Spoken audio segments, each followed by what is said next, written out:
a al conversatorio o doy inicio yo? O no sé si me estás escuchando, pero sí te vi que estabas conectado. Bueno, pues lo doy yo. Este, buenos días a todas, a todos. Muchas gracias por el interés. Muchas gracias a Inés, Horacio, Luis Enrique por aceptar nuestra invitación a participar en este conversatorio que decidimos titular Eduardo y yo, usos y desusos del lenguaje y los discursos en el contexto de la pandemia por COVID, porque justamente veíamos necesario desde la lingüística y desde las ciencias del lenguaje y la comunicación hacer este tipo de reflexiones desde las experiencias que también estamos viviendo en cada una de las regiones, porque pues este problema es global, ¿no? Entonces, pues muchas gracias. Les cedo la palabra a mi colega Eduardo para hacer las presentaciones y demos inicio ya a este conversatorio. Muchas gracias. Sí. Estoy intentando aquí darle a Marco Antonio el micrófono. A ver, creo que ya está.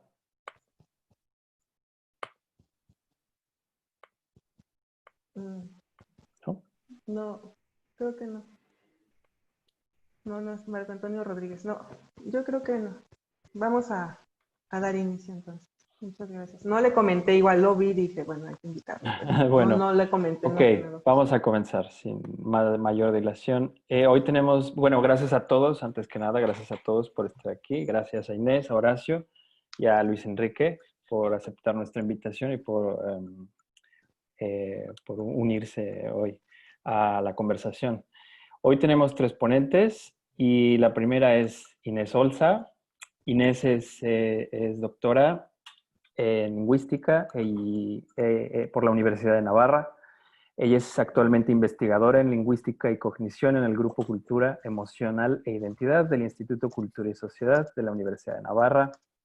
Asimismo, es investigadora principal del proyecto Multineg de análisis de patrones multimodales de expresión del desacuerdo en diversas lenguas, el cual está financiado por el Ministerio de Ciencia e Innovación de España, y también es miembro del Red Hand Lab for the Study of Multimodal Communication.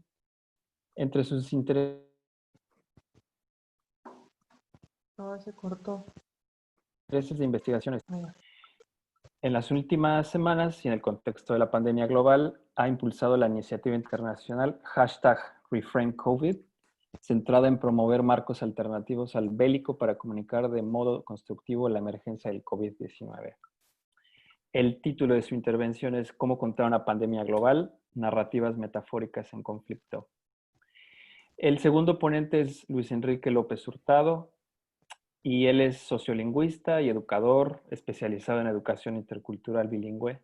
Tiene estudios de posgrado en lingüística aplicada y sociolingüística en la Universidad de Lancaster de Inglaterra. Actualmente asesora el programa de educación para la vida y el trabajo EduVida de la Cooperación Alemana en Guatemala. Es presidente de la Fundación ProAid Andes, Cochabamba, Bolivia. Ha colaborado con la Fundación Dirección y Apoyo de Programas como la Maestría en Lingüística Andina en la Universidad Nacional del Altiplano de Puno, Perú, la Licenciatura en Lingüística Andina y Educación Intercultural Bilingüe de Ecuador. Es doctor en honoris causa por la Universidad de San Simón de Cochabamba, Bolivia, y la Universidad Nacional del Altiplano. Además, ha recibido premios y distinciones por su labor de investigación, docencia y difusión de la educación intercultural bilingüe por gobiernos como Bolivia, Perú y Guatemala. El título de su intervención es Otra peste más, la subalternidad de las lenguas originarias en la cuarentena. Y nuestro tercer y último participante es Horacio Mendizábal, quien es candidato a doctor en Antropología Social por la Escuela Nacional de Antropología e Historia. Es maestro en Antropología Social y licenciado en Lingüística por la misma institución, y ha participado en investigaciones sobre los mecanismos de reproducción subjetiva en Mesoamérica observados en las prácticas rituales mayas, así como en los procesos de conflicto en la implementación de distintos modelos educativos en Guatemala.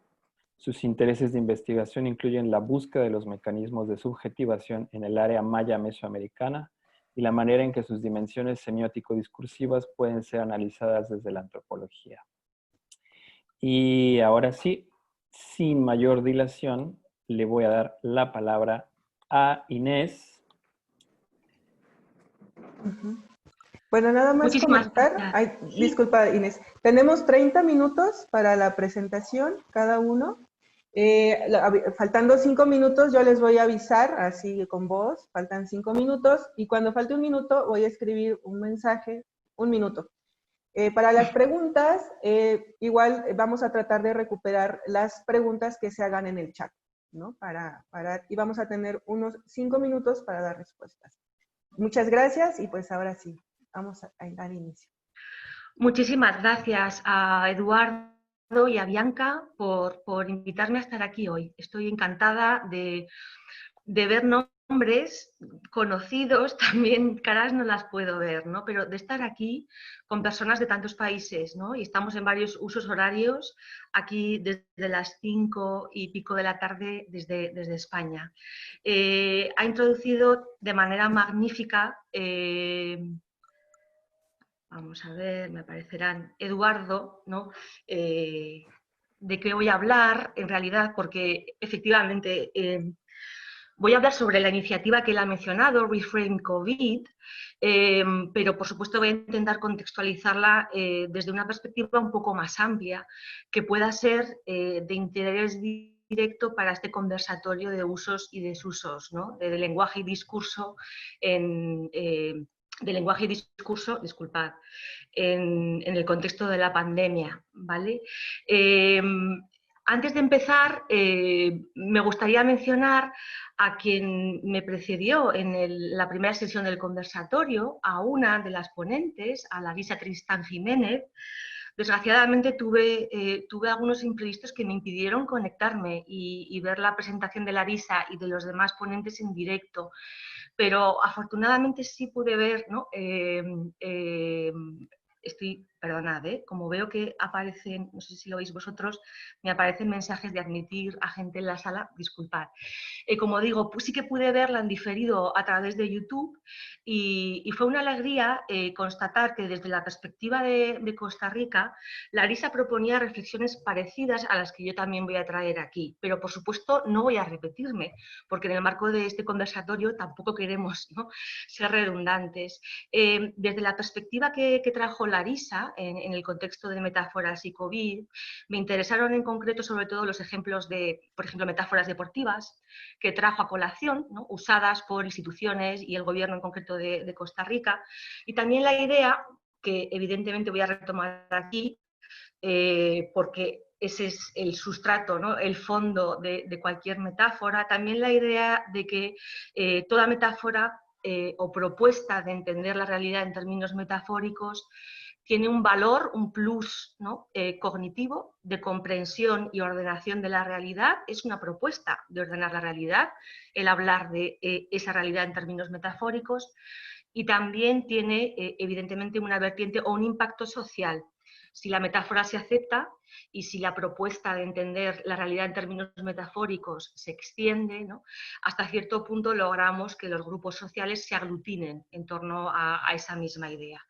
Esto es exactamente, ¿no?, la idea de comprender la realidad y de promover una determinada visión social de los acontecimientos, algo que ha estado siempre de fondo en esta iniciativa, ¿vale? Reframe COVID, como tal, es una iniciativa. Muchas veces nos han citado, ¿no?, como proyecto de investigación, y como tal no es un proyecto. Es decir, no hemos diseñado, o quienes estamos en la iniciativa, ahora explicaré quiénes somos, no hemos diseñado un plan de trabajo o una hoja de ruta clara, sino que hemos promovido, ¿no?, una serie de reflexiones, creemos, y una recopilación de datos lingüísticos en torno a la pandemia, que también pasaré a explicar ahora, ¿vale? Como he dicho, al hilo de esta iniciativa me interesará sobre todo reflexionar, ¿no?, y ver qué lecciones podemos aprender en el sentido más positivo de la palabra, lecciones, ¿no?, aprendizajes sobre una iniciativa así en el contexto de luchas discursivas, juegos discursivos en una situación sin precedente como es la pandemia, ¿vale? Es decir, intentaré hasta donde pueda ser lo menos propagandística posible de la iniciativa y reflexionar de modo más amplio en beneficio de todos, ¿no?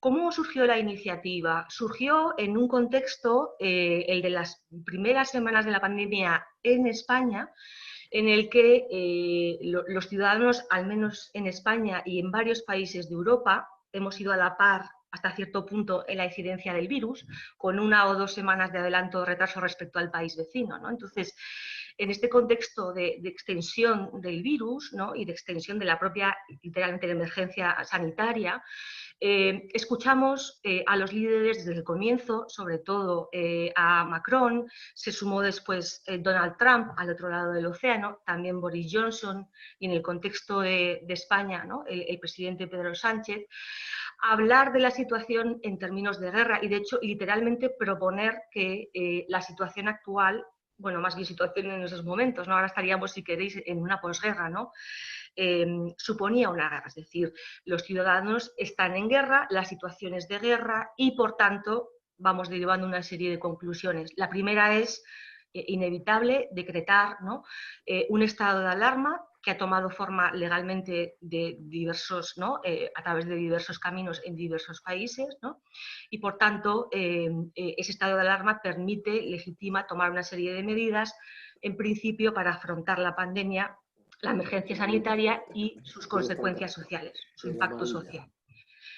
En este contexto, una tarde de domingo en la que, al escuchar nuevamente una comparecencia del presidente Sánchez en España, ¿no?, oía el término guerra, estar en guerra y toda la constelación de términos bélicos asociados a esta situación, por ejemplo, hay que combatir al virus con todas nuestras armas, ¿no? Somos nosotros los encargados de luchar contra ese virus, tenemos el poder de derrotar, lo derrotaremos en un momento determinado, no habrá duda, esta guerra tendrá un fin, esta guerra terminará, ¿no? Entonces, en ese contexto, tuiteé, ¿no? Y es aquí donde, primera reflexión más amplia, ¿no?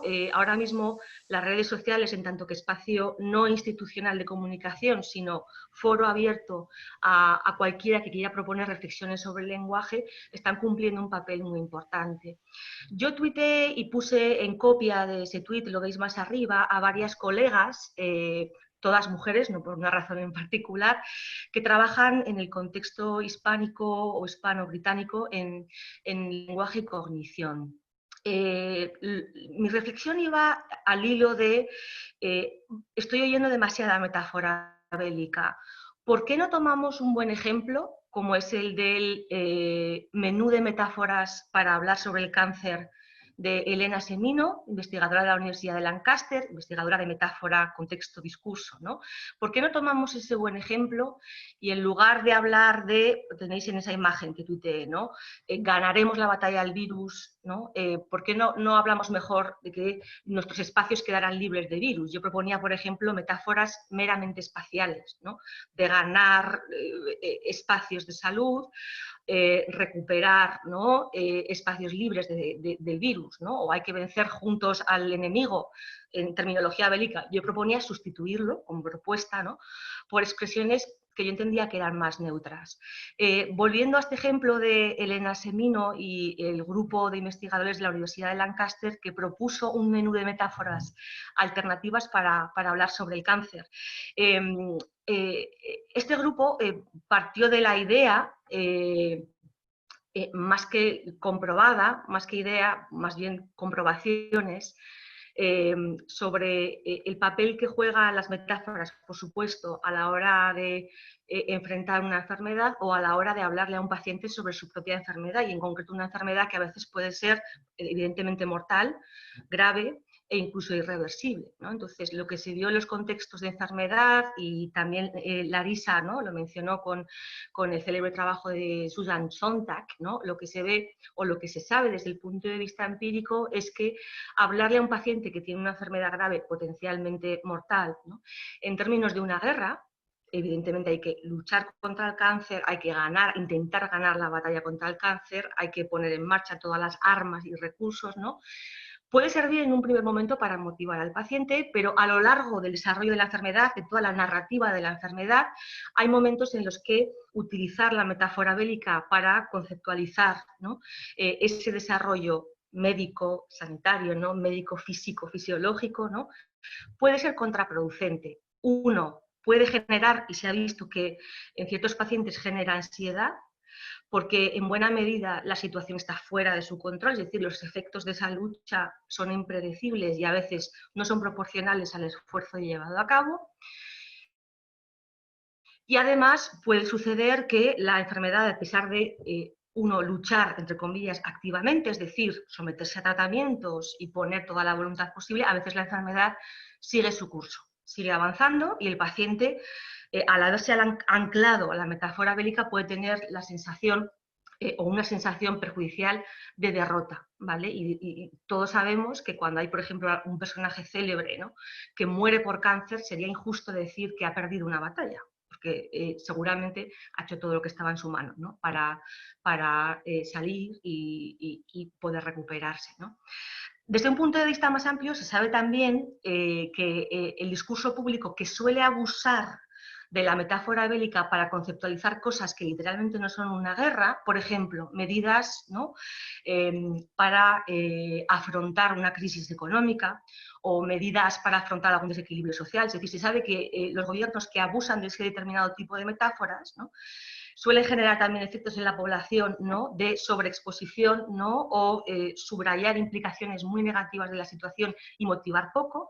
Y además se ha visto también empíricamente que hay muchos gobiernos que abusan de esta metáfora también para legitimar acciones extraordinarias en contextos que ellos presentan como de excepción, en contextos extraordinarios. Entonces, si ante una crisis económica tenemos un gobierno, ¿no?, que dice que estamos en guerra y legitima, por ejemplo, algún recorte de libertades, como ha sucedido también, por supuesto, con la pandemia, ¿no?, estamos ante un escenario que igual no es deseable. Lo que proponía el equipo de Elena Semino y Lancaster, ¿no?, era intentar promover el uso de metáforas de distinto calado, de distinta naturaleza, que focalicen otros aspectos de la vivencia de la propia enfermedad. Por ejemplo, la propia metáfora del camino o del viaje que tenéis reflejada aquí, ¿no?, refleja igual o muestra igual la naturaleza de un proceso que puede tener etapas, que puede tener dificultades y obstáculos, ¿no?, pero evita, por ejemplo, la sensación de estado crítico, evita también la idea, ¿no?, de que hay un enemigo al que no se ve y que no se puede controlar, lo cual puede generar ansiedad, y también puede motivar a la población cuando, a pesar de hacer un esfuerzo, los resultados no se ven, ¿vale? Este es el contexto en el que yo propuse no prohibir, por supuesto, la metáfora bélica, porque está ahí y sobre eso reflexionaré también, ¿no?, en unos minutos. Desde luego yo no soy prescriptora de nada y hablo en singular, pero ahora empezaré a hablar en plural, ¿no? Es decir, la iniciativa no prescribe nada, sino que la iniciativa parte de evidencia empírica, como la que estoy mostrando aquí, para llamar la atención sobre un uso bastante abusivo de la metáfora bélica que puede tener consecuencias negativas a largo plazo, ¿vale? Es decir, la metáfora bélica no es intrínsecamente mala, de hecho es muy útil para conceptualizar ciertos procesos o, por ejemplo, para motivar a la población nada más decretarse un estado de alarma. Es decir, la importancia o la gravedad de la situación también había que comunicarla y somos conscientes de ello, ¿vale? ¿Cómo se extendió esta iniciativa? Sin más, en Twitter, ¿no?, aquellas personas a las que ya había interpelado respondieron y dijeron: estamos teniendo la misma percepción, ¿no? E investigadoras también de metáfora, creatividad, lenguaje y cognición, ¿no?, como Paula Pérez Sobrino, se sumaron, si queréis, a esta conversación de Twitter que nació de una manera informal. Fue Paula Pérez Sobrino la que propuso, ¿no?, también siguiendo la sugerencia de Beatriz Gallardo Pauls, crear un hashtag en el que pudiéramos continuar la conversación, ¿vale? Lo interesante es que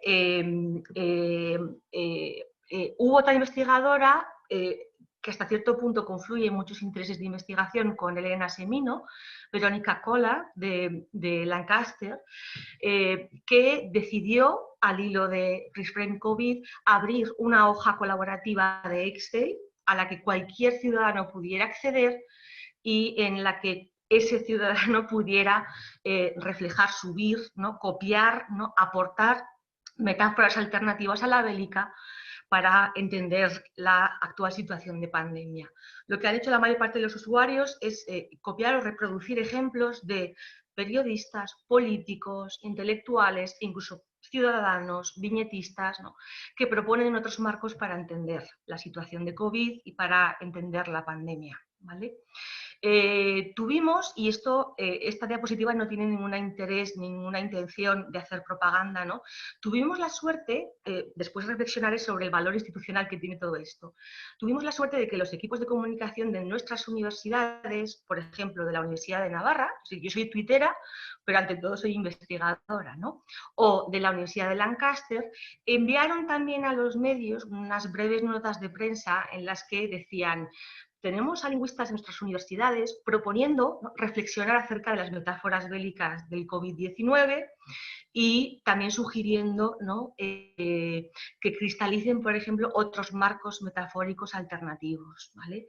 Esto llevó o supuso un altavoz interesante para que a esa lista colaborativa de participantes en la hoja de Excel que abrió Verónica Cola se sumaran, ¿no?, investigadores prácticamente de todo el mundo. Ahora tenemos en torno a, apunté el otro día, ¿no?, 60 y tantas personas que han colaborado de un modo u otro con la iniciativa, aportando ejemplos, ¿vale? He visto algunos nombres que están aquí conectados hoy en día. Entonces, esta iniciativa no es ni mucho menos mía, ni siquiera de las 4 o 5 personas, ¿no?, que iniciamos la conversación en Twitter.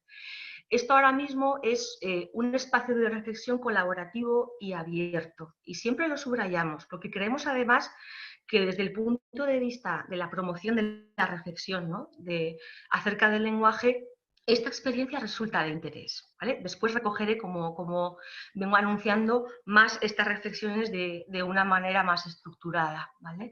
Esta es la apariencia que tiene nuestra pequeña hoja de Excel, en la que se pueden subir o reproducir ejemplos tanto verbales, es decir, un titular, una reflexión de un político, como ejemplos audiovisuales. Ha habido spots, uno muy célebre, por ejemplo, en Argentina, que conceptualizó, por ejemplo, ¿no?, un spot institucional que conceptualizó la crisis como un partido, ¿no?, como la necesidad de jugar el mejor partido que los argentinos podían jugar, y además apelando al conocimiento compartido, ¿no?, que tiene la propia nación respecto al fútbol y lo que supone, ¿no?, el fútbol.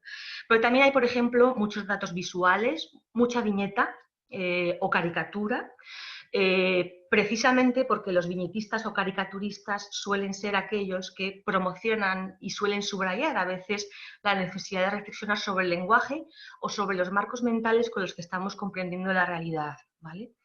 La iniciativa, a día de hoy, recoge ejemplos de 24 idiomas, y, como he dicho, la variedad de canales, ¿no?, y materialidades con las que se manifiestan esos ejemplos es importante.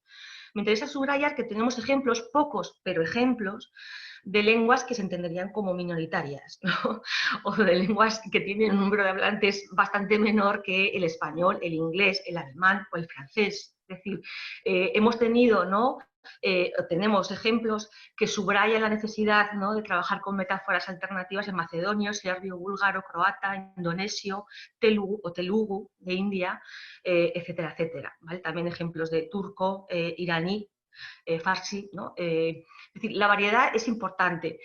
La muestra que tenemos en este Excel no es una muestra estadísticamente representativa de nada, sino que es el resultado de este método de bola de nieve, es decir, personas que se van sumando conforme van oyendo hablar de la iniciativa y se sienten identificados con la propuesta de reflexionar sobre la metáfora en este contexto o reflexionar sobre los posibles perjuicios de hablar de la pandemia en términos de guerra, ¿no? Tenemos alrededor de 400 ejemplos de metáforas alternativas. Sabemos que esto sigue creciendo, de hecho ha crecido.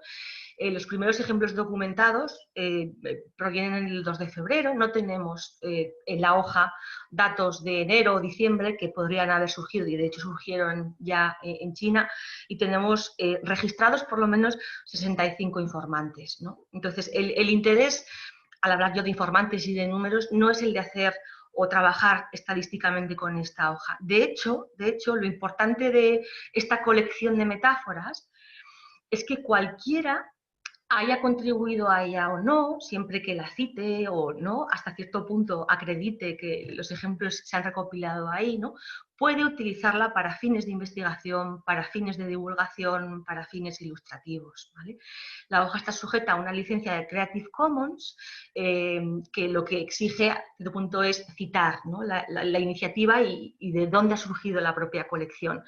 Pero nadie en la iniciativa va a marcar qué tipo de proyecto de investigación, por ejemplo, se puede desarrollar con base en estos datos, sino que los datos están ahí a disposición de cualquiera, sea investigador o no investigador, porque de hecho hay mucho ciudadano de a pie que también ha contribuido a la propia hoja.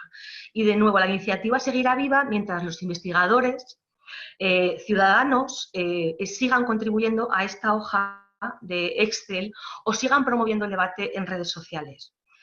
A la hora de ejemplificar y de dar un pequeño, ¿no?, si queréis, un pequeño bocado, ¿no?, a lo que uno se encuentra en la hoja, más que elegir un ejemplo y no otro, lo que se me ha ocurrido es mostrar ejemplos. Muchos de estos que voy a mostrar están dentro de la hoja. Son de un autor iraní, Alireza Pakdel, que publica regularmente desde marzo en su perfil de Instagram y que ha tenido muchísimo eco en medios de comunicación y también en redes sociales, ¿no? Va publicando viñetas que, sin estar expresamente, ¿no?, inscritas en la iniciativa Reframe COVID, no aspiramos a que este artista, ¿no?, nos conozca y se sume a nosotros, ¿no?, sin estar inscritas en Reframe COVID, ejemplifican de manera ideal las inquietudes que promovieron la iniciativa y, en general, el tipo de marcos, ¿no?, que creemos que es bueno combinar con la metáfora bélica, porque, de nuevo, no somos prescriptores en el uso del lenguaje. Los hablantes son libres de usar y aceptar metáforas.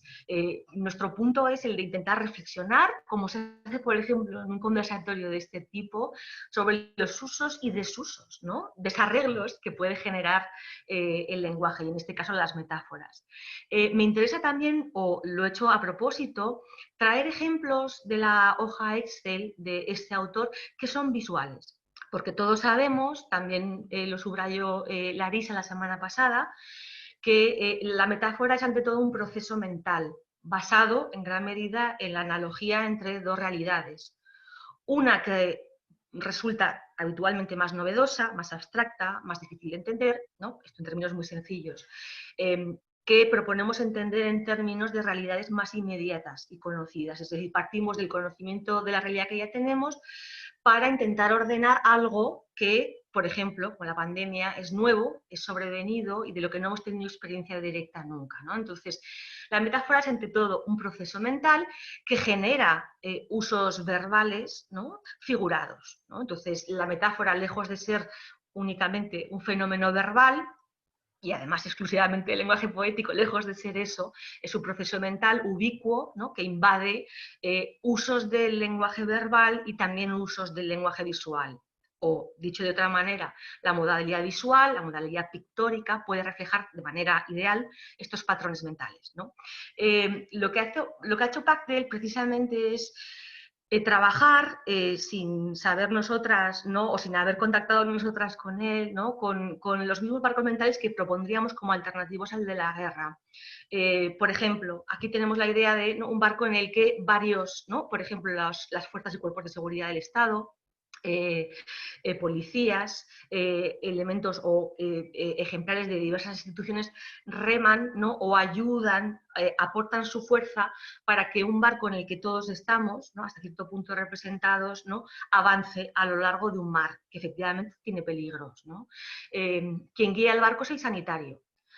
Una de las ideas centrales de Reframe COVID es que esto es una emergencia sanitaria, ante todo. Es decir, es una emergencia sanitaria porque hay gente que ha muerto y porque evidentemente estamos evitando, ¿no?, la expansión de un virus, pero también es una emergencia sanitaria en el sentido de que todos los países se han encontrado con una falta de recursos importante en todas las, ¿no?, en hospitales y en personal médico y enfermero. Es decir, es una emergencia sanitaria que ha revelado graves deficiencias a nivel estructural en todos los países, ¿no? Y es importante resaltar, es lo que hace Pakdel, la labor de aquel que realmente, ¿no?, tiene en su mano cuidar, y parar el virus hasta cierto punto, ¿no? La responsabilidad individual, que es aquella que también, ¿no?, se ha subrayado en muchas ocasiones, también viene implicada en la metáfora bélica, pero a veces queda hasta cierto punto oculta por la idea de necesitamos un ejército, ¿no? Entonces, otras propuestas, ¿no? Nuevamente, evidentemente estamos ante una situación de peligro,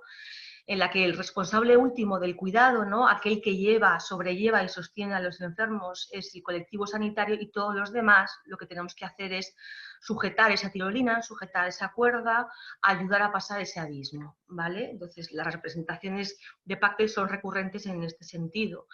Hasta cierto punto, la responsabilidad individual de todos para frenar la pandemia, que ha sido ante todo la de quedarnos en casa, se ha representado de muchas maneras visualmente, ¿no?, en alternativas al marco bélico, ¿no? Entonces, la idea de que la pandemia se asemeja más bien a un desastre natural más que a una guerra, también ha estado presente en muchos visuales, ¿no?, o en muchas viñetas de la iniciativa, ¿no? Aquí tenemos una corriente, una especie de lodo, entre lodo y terremoto, es decir, las fuerzas de la naturaleza van acorralando, ¿no?, nuestra casa, pero dentro de nuestra casa, ¿no?, si os fijáis, hay alegría, hay protección, y llegará un momento en que seguramente las aguas remitan, ¿no?, y nuestro pequeño hogar deje de estar rodeado, ¿no?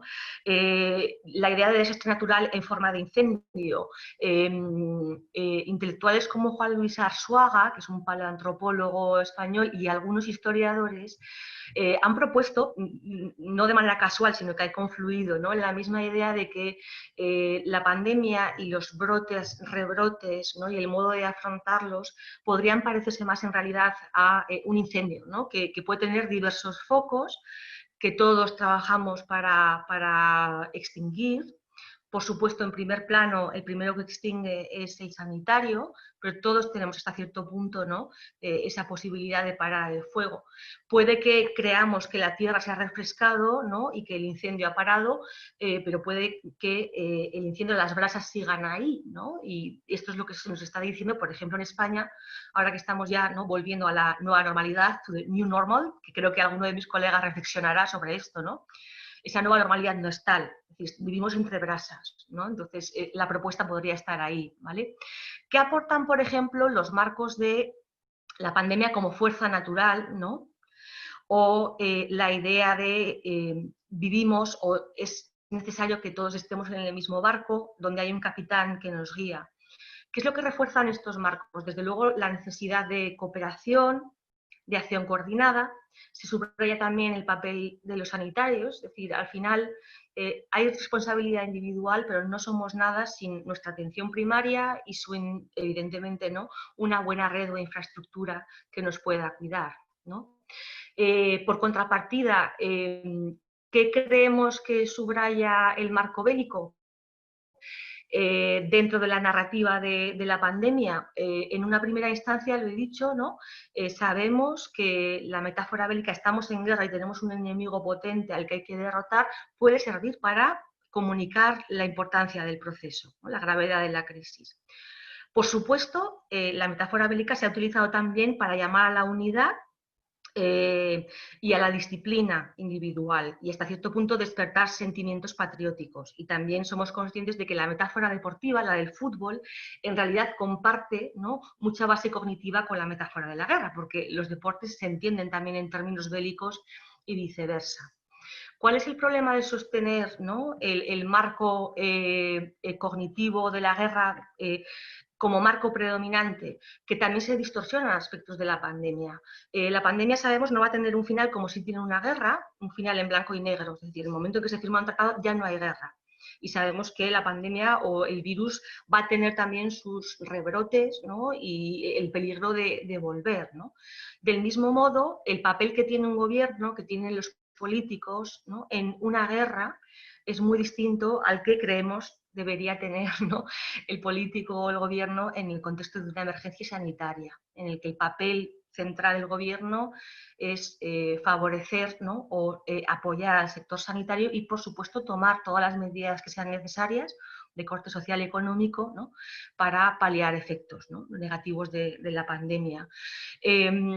a la iniciativa y a esta idea de que, ¿no?, el marco de la guerra, ¿no?, trae también algunas distorsiones, se han unido, sí, esta vez expresamente, los tenemos recogidos, ¿no?, en la web, en nuestra web de Reframe COVID, caricaturistas, viñetistas de varios países. Jaime Millán, colombiano, economista colombiano, ¿no?, propone que tomemos ese camino, ¿no?, de cooperación y solidaridad, ¿no?, en lugar de ese escenario de destrucción económica, ¿no?, en la que la guerra, ¿no?, se mezcla también con una especie de fantasma, ¿no?, económico.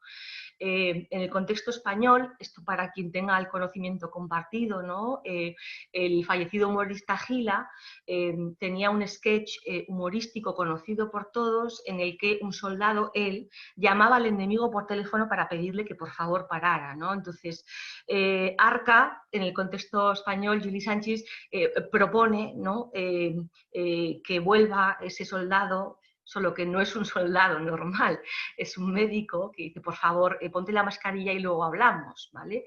Aquí lo que se hace y lo que hacen muchas veces los viñetistas es trabajar, o los caricaturistas, es trabajar con el marco bélico para subvertirlo, para criticarlo o por lo menos para apuntar críticamente a su uso, ¿vale? Voy terminando ya.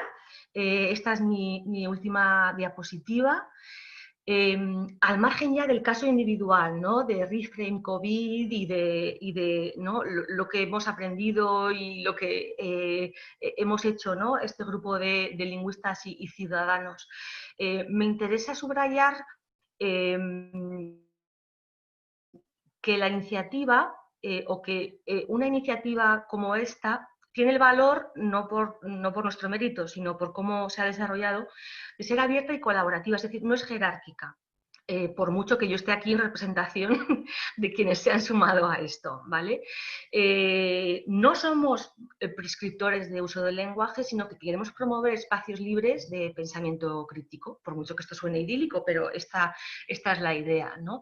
Y la realidad es que, por ejemplo, a la hoja de Excel o a la conversación de Twitter, ¿no?, es decir, el hashtag ya tiene una vida propia que ni siquiera nosotras, las que empezamos, ¿no?, a hablar de ello en Twitter, podemos rastrear ya. Podríamos hacer un uso, pero desde luego no vamos a monitorizar nunca cómo se tiene que utilizar el hashtag. Tiene cierta vida propia y sigue teniendo su pequeña vida. Desde luego nunca seremos trending topic, como lo serán siempre los futbolistas, ¿no?, pero tiene vida y sigue teniendo vida. Entonces, aquí aporta igual tanto el lingüista como el que no lo es. Tanto aquel que tiene un ejemplo de una lengua mayoritaria como puede ser el inglés o el español, como aquel que aporta un ejemplo del tegulu, ¿no?, que es una lengua minoritaria, pero que, oh casualidad, ¿no?, en muchos idiomas se ha visto o se han documentado ejemplos de estos marcos alternativos, ¿no? La variedad también es importante en el tipo de datos, es decir, hay desde titulares hasta, como hemos dicho, viñetistas o productos audiovisuales que han necesitado, sin saber igual que existía Reframe COVID, que han necesitado hablar sobre la necesidad de marcos alternativos, ¿no? Desde el punto de vista de prescriptivismo, ¿no?, hemos tenido muchas críticas que desde luego yo acepto y siempre me hacen pensar, ¿no?, lo subrayo, estáis prohibiendo usar metáforas bélicas y nadie puede decirle a un hablante cuál es el marco que le resulta más útil. Pues, por supuesto. Es decir, si alguien quiere utilizar la metáfora bélica, adelante, porque yo de hecho también la utilizo para conceptualizar eventos negativos en mi vida o para decir voy a vencer a la pereza y voy a ponerme a hacer algo, ¿no? Entonces, la metáfora bélica, las metáforas no son malas per se. Lo que se propone desde Reframe COVID es reflexionar sobre una metáfora que parecía que iba a ser la preponderante, sobre todo en la esfera de debate público y político. Aquello tiene consecuencias, ¿no? Y también reflexionar sobre qué sucede si a lo largo de todo el arco narrativo de la pandemia ese es el marco predominante y no otros, ¿vale? Simplemente reflexionar sobre esto.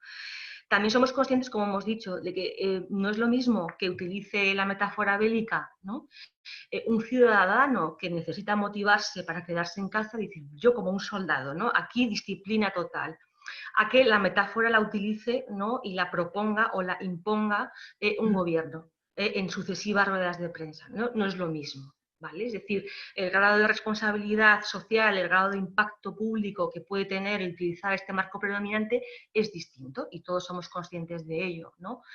Y por último, porque a mí es parte de lo que, en concreto, esto sí es personal, me ha fascinado de la iniciativa, ¿no?, es ese recorrido institucional que ha tenido y que puede servir para o replicar o al revés, ¿no? Evitar iniciativas como esta si a alguien no le gusta, ¿no? Partimos de las redes sociales. Para mí era un tuiteo casi individual, privado, en el que sumé a colegas, ¿no? De mi entorno, pero gracias a un cierto apoyo institucional de nuestras universidades y de cada vez más investigadores, la iniciativa saltó a los medios de comunicación, tampoco nos hemos vuelto virales ni unas celebrities, pero ha habido un cierto impacto en medios, sobre todo de Reino Unido, de España, incluso de Estados Unidos, ¿no? Y sobre todo la idea de que una plataforma colaborativa, como puede ser una hoja de Excel compartida en Google Drive, puede dar forma a todo un banco de datos y de reflexión, como es ¿no? ese conjunto de más de 400 metáforas, ¿no? De muchos idiomas, que cualquiera pueda usar, ¿no? Entonces, la idea de una ciencia colaborativa y abierta también está ahí, y espero que sea una de las lecciones positivas aprendidas de esta iniciativa. Pues yo lo dejo aquí, agradeciendo muchísimo el que hayáis dedicado más de 30 minutos, disculpad, de vuestro tiempo a escucharme esta tarde. Gracias. Muchas gracias, Inés. Tenemos tiempo para 2 preguntas, si nos puedes ayudar con las respuestas. Te las leo. Dice Gladys Degger, Inés, una pregunta. ¿Consideras que el clima de crispación social que se da en muchos de nuestros países en medio de la cuarentena se relaciona con la forma en la que la metáfora bélica en general se vehiculiza por los medios de comunicación y por los discursos institucionales? Y la última es de Luz Lepe, que dice, gracias por la presentación, Inés, ¿cómo podemos consultar la hoja abierta de Kohler donde están las metáforas compartidas? Perfecto. Larisa. Bueno, yo ahora mismo empezando por Luz, muchísimas gracias, Luz. Cuando los colegas, ¿no? estén hablando, enviaré al chat común el vínculo, ¿verdad? Que es un vínculo de Google Drive, que además también está disponible en todos nuestros perfiles de Twitter, también está disponible en el vínculo de la página web de Reframe COVID, es decir, el vínculo lo queremos difundir y ahora mismo en el chat lo incluiré. Gracias, Luz. Y Gladys, gracias por tu pregunta. Y es algo que también ha surgido en el marco de la iniciativa o de las reflexiones de la iniciativa. A ver, es difícil en los fenómenos sociales y en general en el análisis del discurso público, ¿no? establecer una relación de causa-consecuencia directa entre, por ejemplo, lo que promueve el político como tipo de lenguaje, ¿no? y acciones o efectos sociales directos. Es difícil, es decir, yo no puedo medir, ¿no? si el grado de crispación procede directamente, ¿no? de los discursos. Con toda la intuición es de que sí, o que por lo menos si hay una cierta polarización en la sociedad o una sensación en general, ¿no? de terremoto político, que desde luego la ha habido en España en los últimos años, ¿no? y por ejemplo también en muchos países de Centro, ¿no? Y América del Sur, ¿no? Si hay un ambiente de crispación y el marco predominante es el de la guerra, y el de la disciplina y el del estado de excepción, por supuesto que se genera también una sensación de ansiedad y sobre todo, ha quedado bastante patente en el caso de España, ha habido una vigilancia social muy importante. Durante la cuarentena, durante el confinamiento, ¿no? más bien confinamiento, durante el confinamiento se han disparado las denuncias vecinales de he visto al vecino paseando al perro durante más de 10 minutos, ¿no? Entonces, ese estado de vigilancia, ¿no? del que sale, casi lo disparamos, ¿no? Concuerda muy bien con la lógica bélica. ¿Vale? Si se entendiera, ¿no? Que nuestro confinamiento ante todo busca beneficiar al vecino, al de al lado, no al que está lejos, al de al lado, para no contagiarle, ¿no? Si se entendiera en esos términos, por ejemplo, de beneficio común, de emergencia auténticamente sanitaria, es decir, no es una emergencia de disciplina, ¿no? ni de legalidad, como también se nos ha querido decir, aunque tenga implicaciones legales, porque nos han recortado libertades, ¿no? Si realmente se centrara más el foco en la necesidad de apoyar a los sanitarios de esta manera, ¿no? y de cuidar la salud común, ¿no? Que también se ha hecho, pero no ha sido un marco tan preponderante como el otro, por lo menos al inicio, ¿no?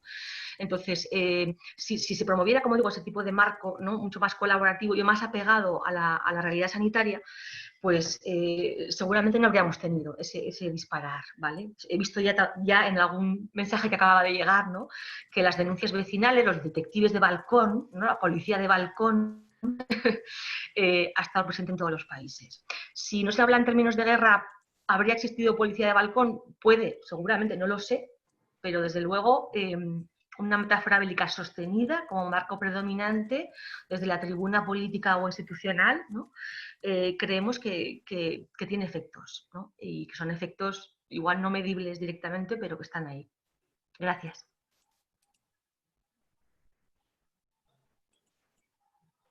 Muy bien, pues gracias Inés, muchas gracias por contarnos esta iniciativa tan interesante.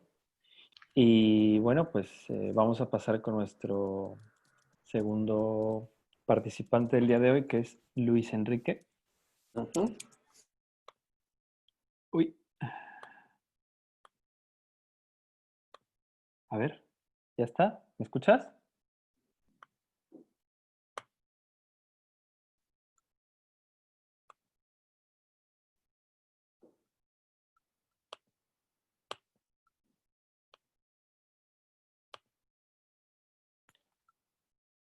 ¿No?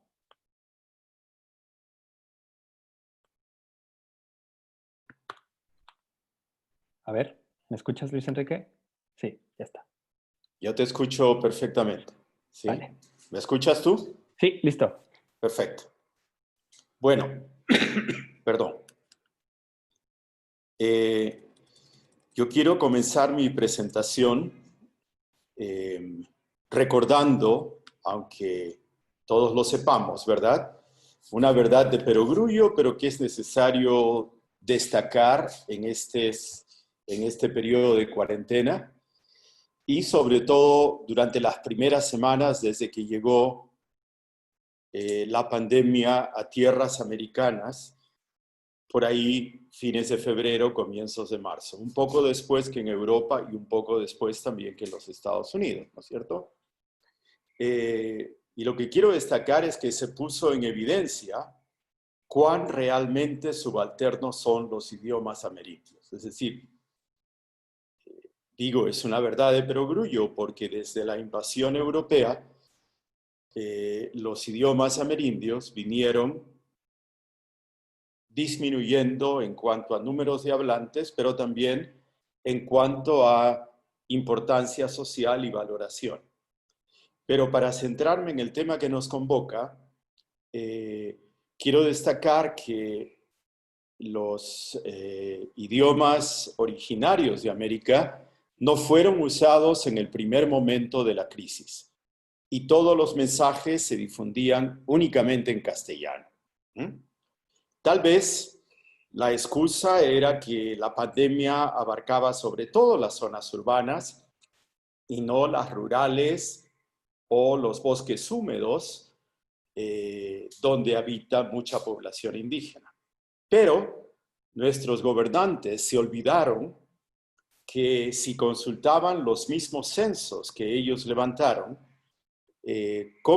hubiesen comprobado que actualmente la mayoría de indígenas viven en las ciudades y ya no en sus zonas de refugio como hace décadas nos lo enseñara Aguirre Beltrán, el antropólogo mexicano, ¿cierto?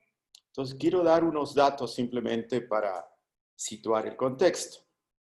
En Chile, el 75% de la población mapuche vive en la ciudad y de el millón y pico que ellos son, 700,000 viven en la ciudad de Santiago, en la capital.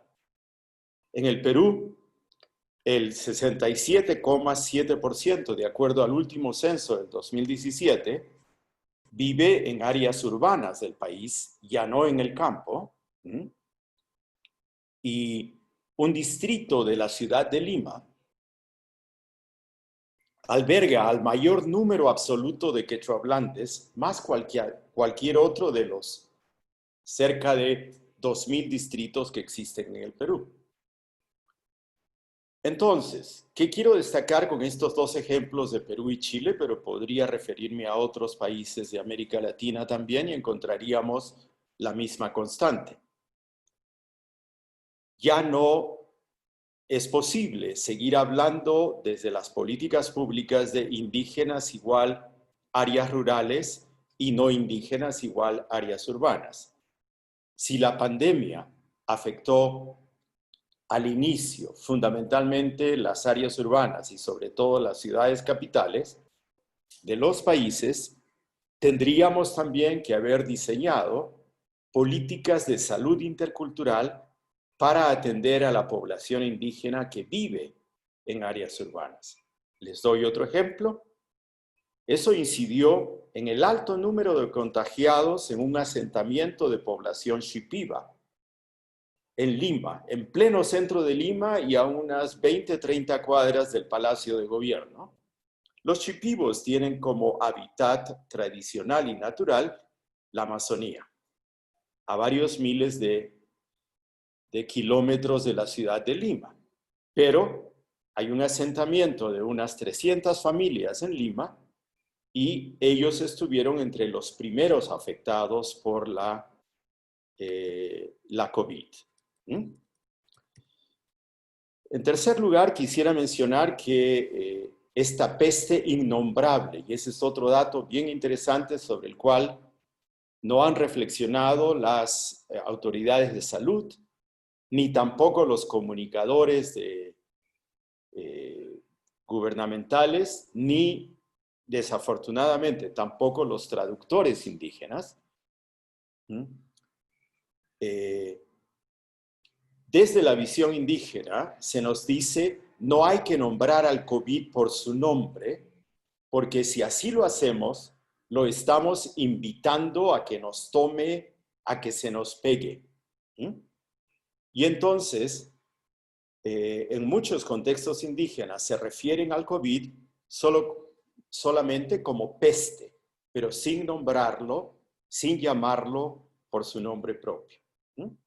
Pero esta peste, para usar los términos indígenas, más temprano que tarde comenzó a afectar a la población indígena de América Latina y ya en abril, por ejemplo, fines de marzo, comienzos de abril, teníamos noticias de población jabarí o corubo en Brasil o también Yanomami entre Brasil y Venezuela afectados seriamente por la peste.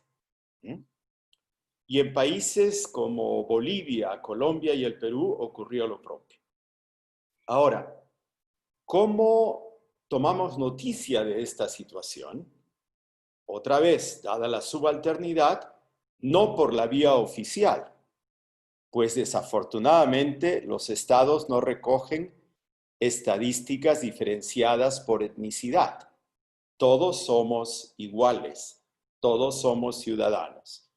Pero como unos son más iguales que otros, como decía Orwell, entonces no sabemos a ciencia cierta cuántos indígenas están afectados por la pandemia, ni menos aún cuántos muertos indígenas hay. Para los ministerios de salud y los gobiernos, en rigor, los indígenas no existen. Y si ellos no son visibles, tampoco lo son sus idiomas.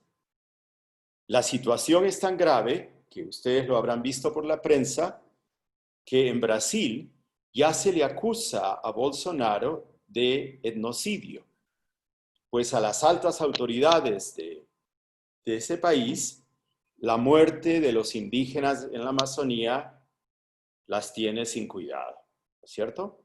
Obviamente, sin indígenas ni hablantes, no es posible hablar de lenguas originarias. Luego de unas primeras semanas de desconcierto, se comenzaron a utilizar las lenguas indígenas por parte de los estados, particularmente en Guatemala, en México y en el Perú. Y los entes gubernamentales responsables de las lenguas indígenas, como el INALI en México, o la Academia de las Lenguas Mayas en Guatemala, o la Dirección de Lenguas Indígenas del Ministerio de Educación del Perú, se dieron a la tarea de trabajar con traductores indígenas. Quisiera resaltar la traducción de mensajes, pero ¿qué observamos? Que se trataba de los mismos mensajes en castellano. El quédate en casa se trasladó a las lenguas indígenas sin ninguna mediación cultural. Será lo mismo una casa desde la visión indígena que desde la visión de clase media citadina, que es la que primó en la construcción de estos mensajes. ¿Serán nuestros referentes los mismos? Y voy más allá. La noción de familia tampoco es la misma. No estamos hablando en sociedades indígenas, como bien sabemos, de la familia nuclear, sino de la familia extendida, y por tanto la noción de casa también se modifica. Y en zonas de tierras bajas o zonas amazónicas también, uno puede encontrar un amplio espacio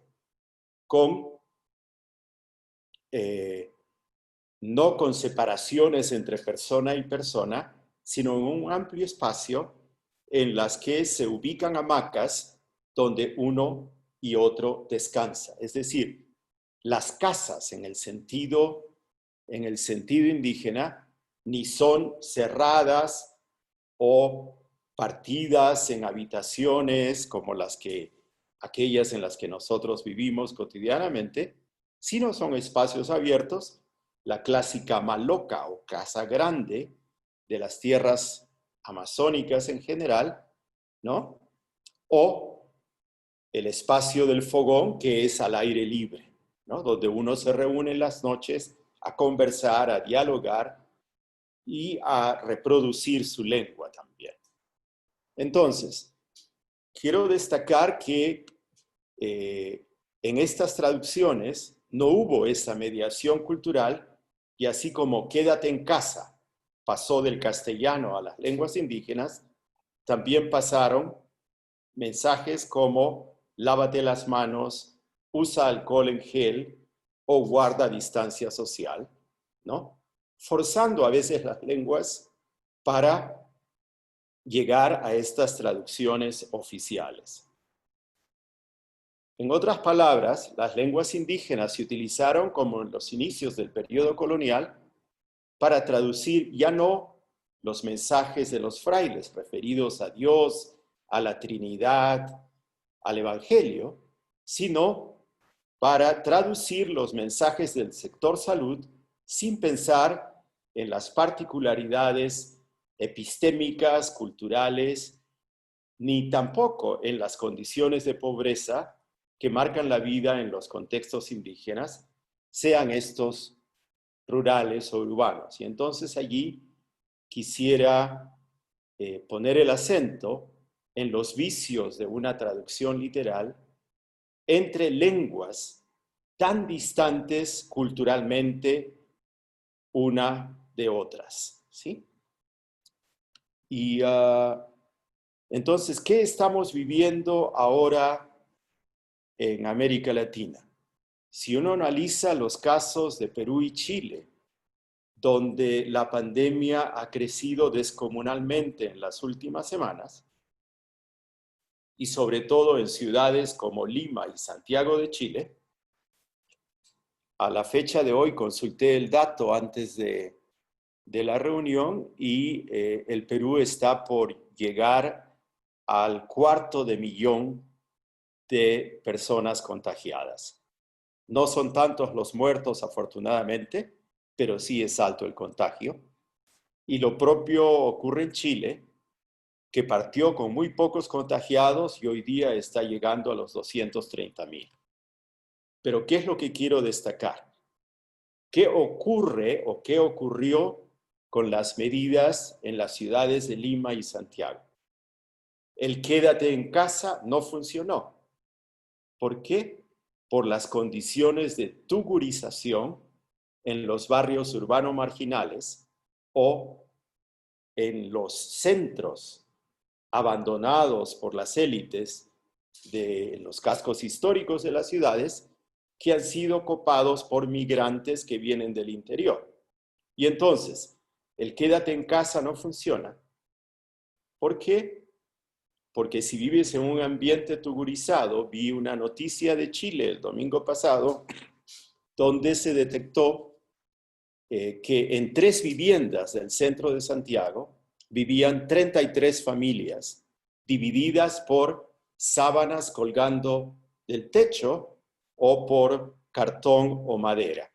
Entonces, tampoco en ese caso funcionó la cuestión del quédate en casa, ¿sí? Pero, ¿por qué lo destaco? Porque muchos de esos migrantes son indígenas que se han trasladado del campo a la ciudad.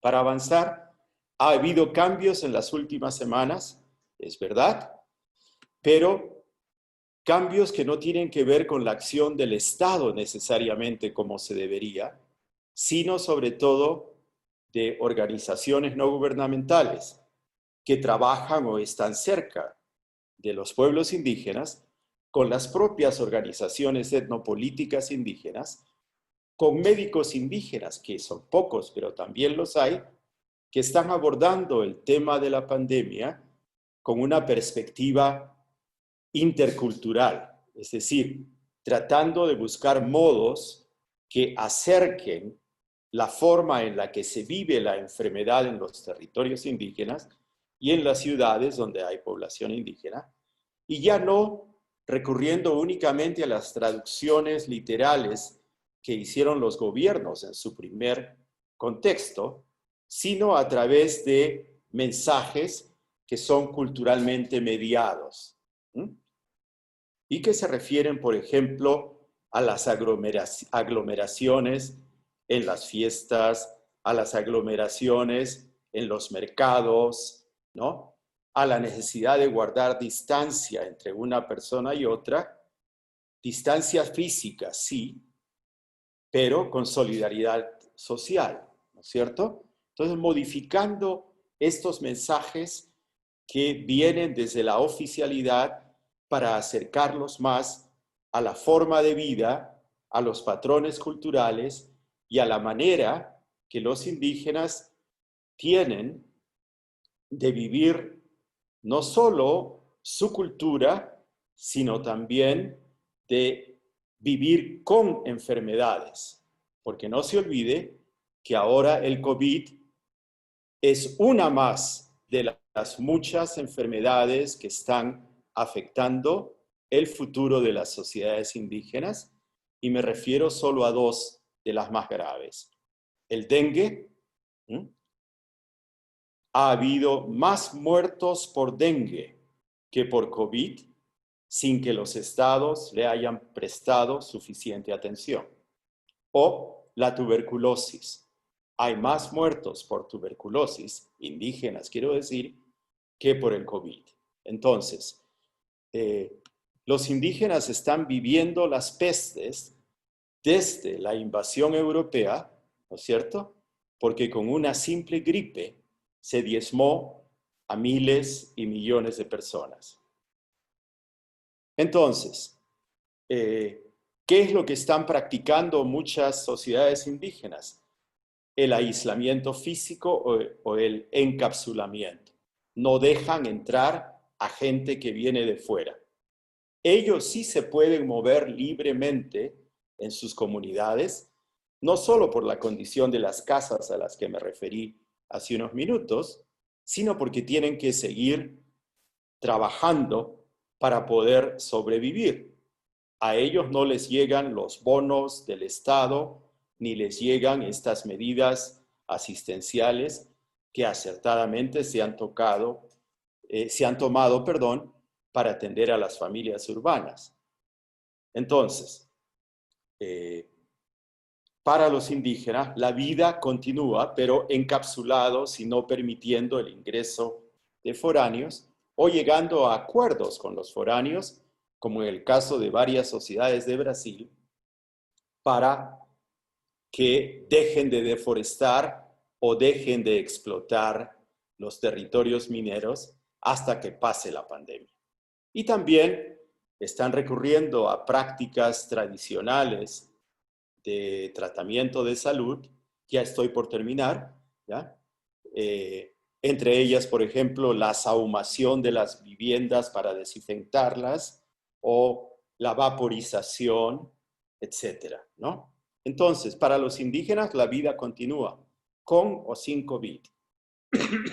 Perdón. Acabo refiriéndome entonces a lo que he denominado la peste de la subalternidad. Y esto se refiere a que los indígenas todavía no cuentan ni suman. Segundo, a que el extractivismo no ha cesado.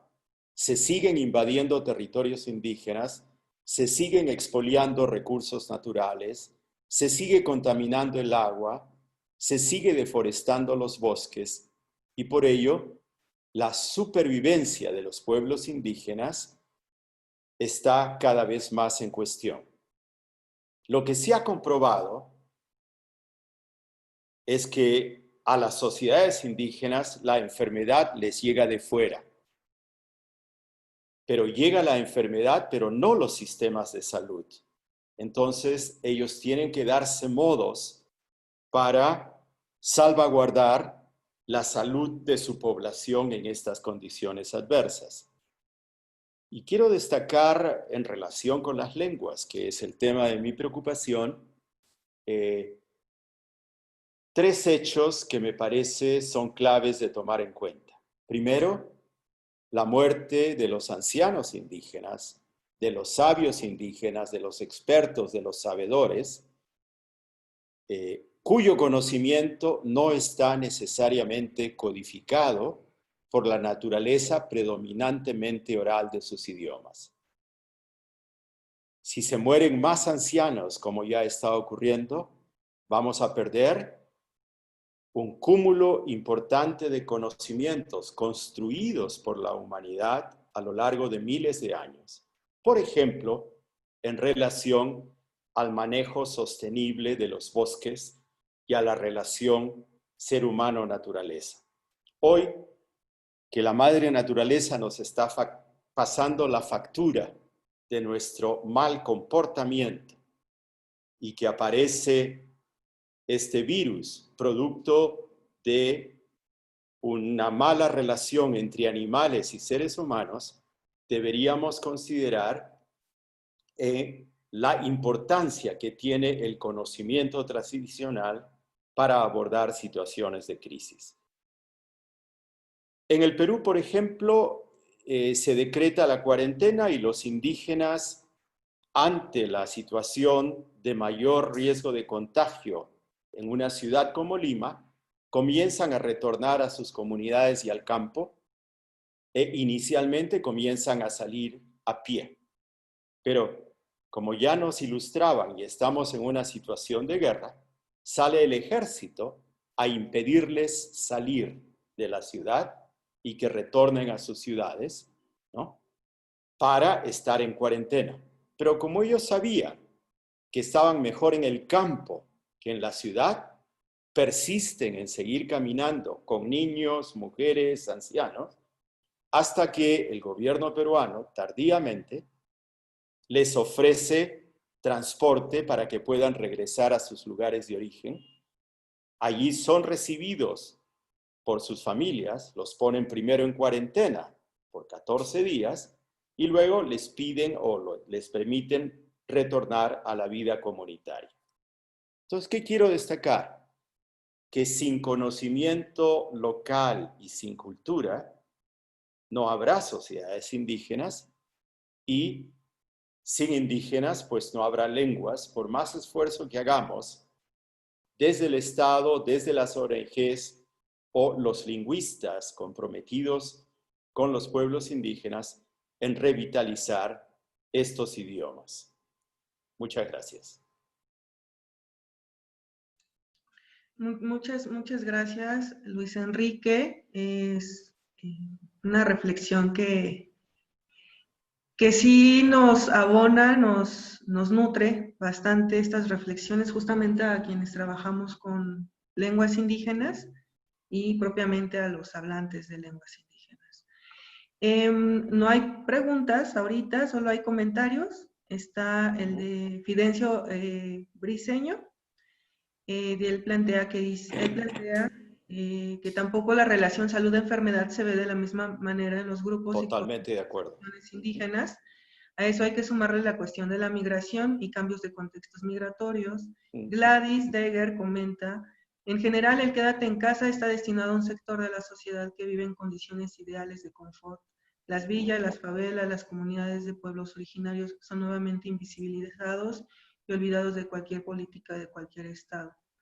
Y bueno, Fidencio comenta que la traducción tiene que tomar en cuenta todas estas particularidades. Muchas gracias por la presentación, gracias por las reflexiones.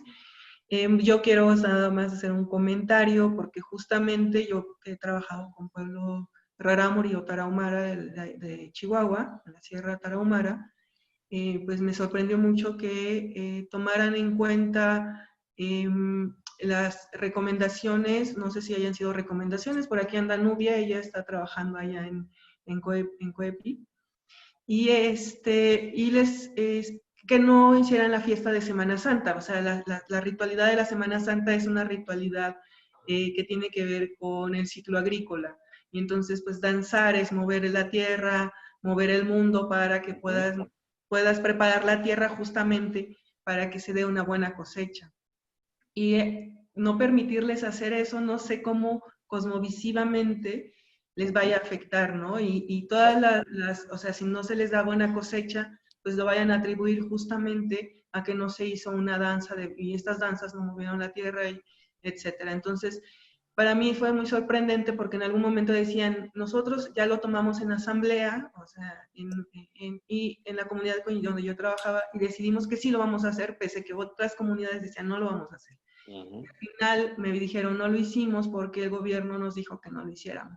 Entonces me quedé sumamente sorprendida porque entonces dije, ¿qué nivel de injerencia y de poder tiene el gobierno para que haya roto una decisión de asamblea, ¿no? O sea, una decisión de la comunidad para no realizar una fiesta que tiene que ver con la vida propiamente? Exactamente. Entonces, esos son como estos comentarios que quería comentar, bueno, que me surgió a partir de esta reflexión y esta narrativa que nos das, ¿no? De lo que está sucediendo con los pueblos indígenas a nivel general, pero ya podremos ir también viendo las particularidades, ¿no? De cómo este COVID, esta pandemia, pues también se ha impactado y también, pues el poder también los sigue colocando en un nivel de minorización, ¿no? Exactamente.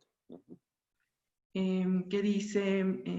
Hay otros comentarios de María Victoria, muy interesante, gracias. Espero, bueno. Hay una pregunta antes, de César Morales. Ajá.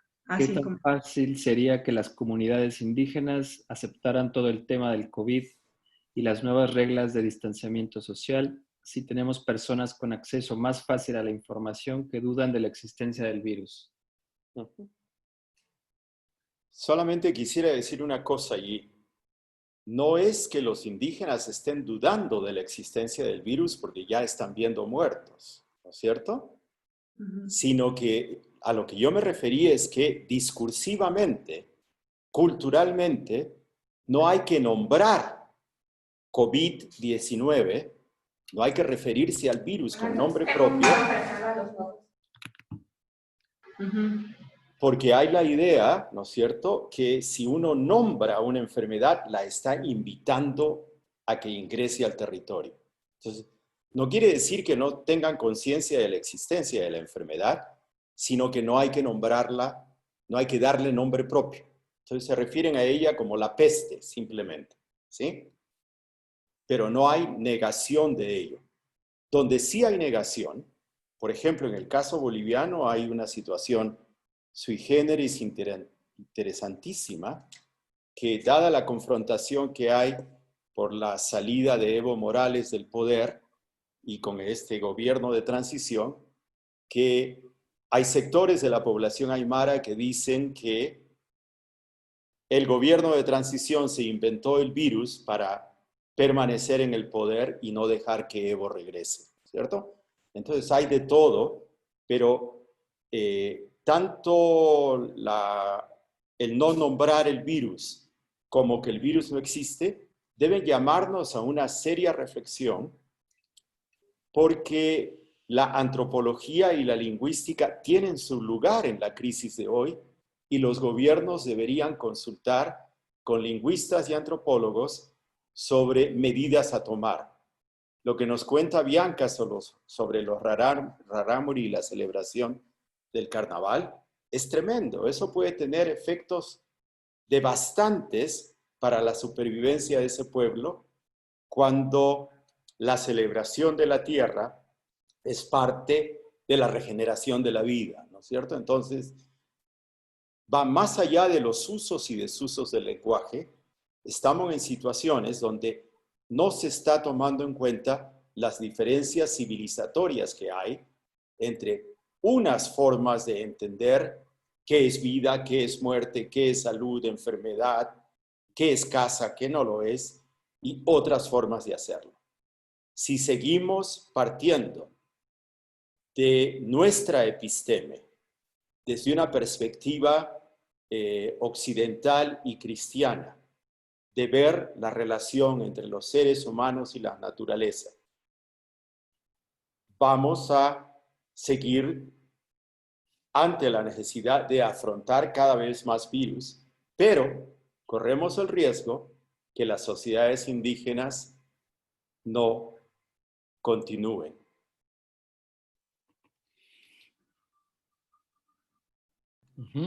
Muchísimas gracias. Gracias a ustedes, gracias Eduardo y gracias Bianca por esta oportunidad de poder conversar juntos sobre estos temas. Ok, pues muchas gracias. Bueno, Eduardo, bueno, vamos a darle paso a la presentación del compañero, excompañero y colega también, Horacio.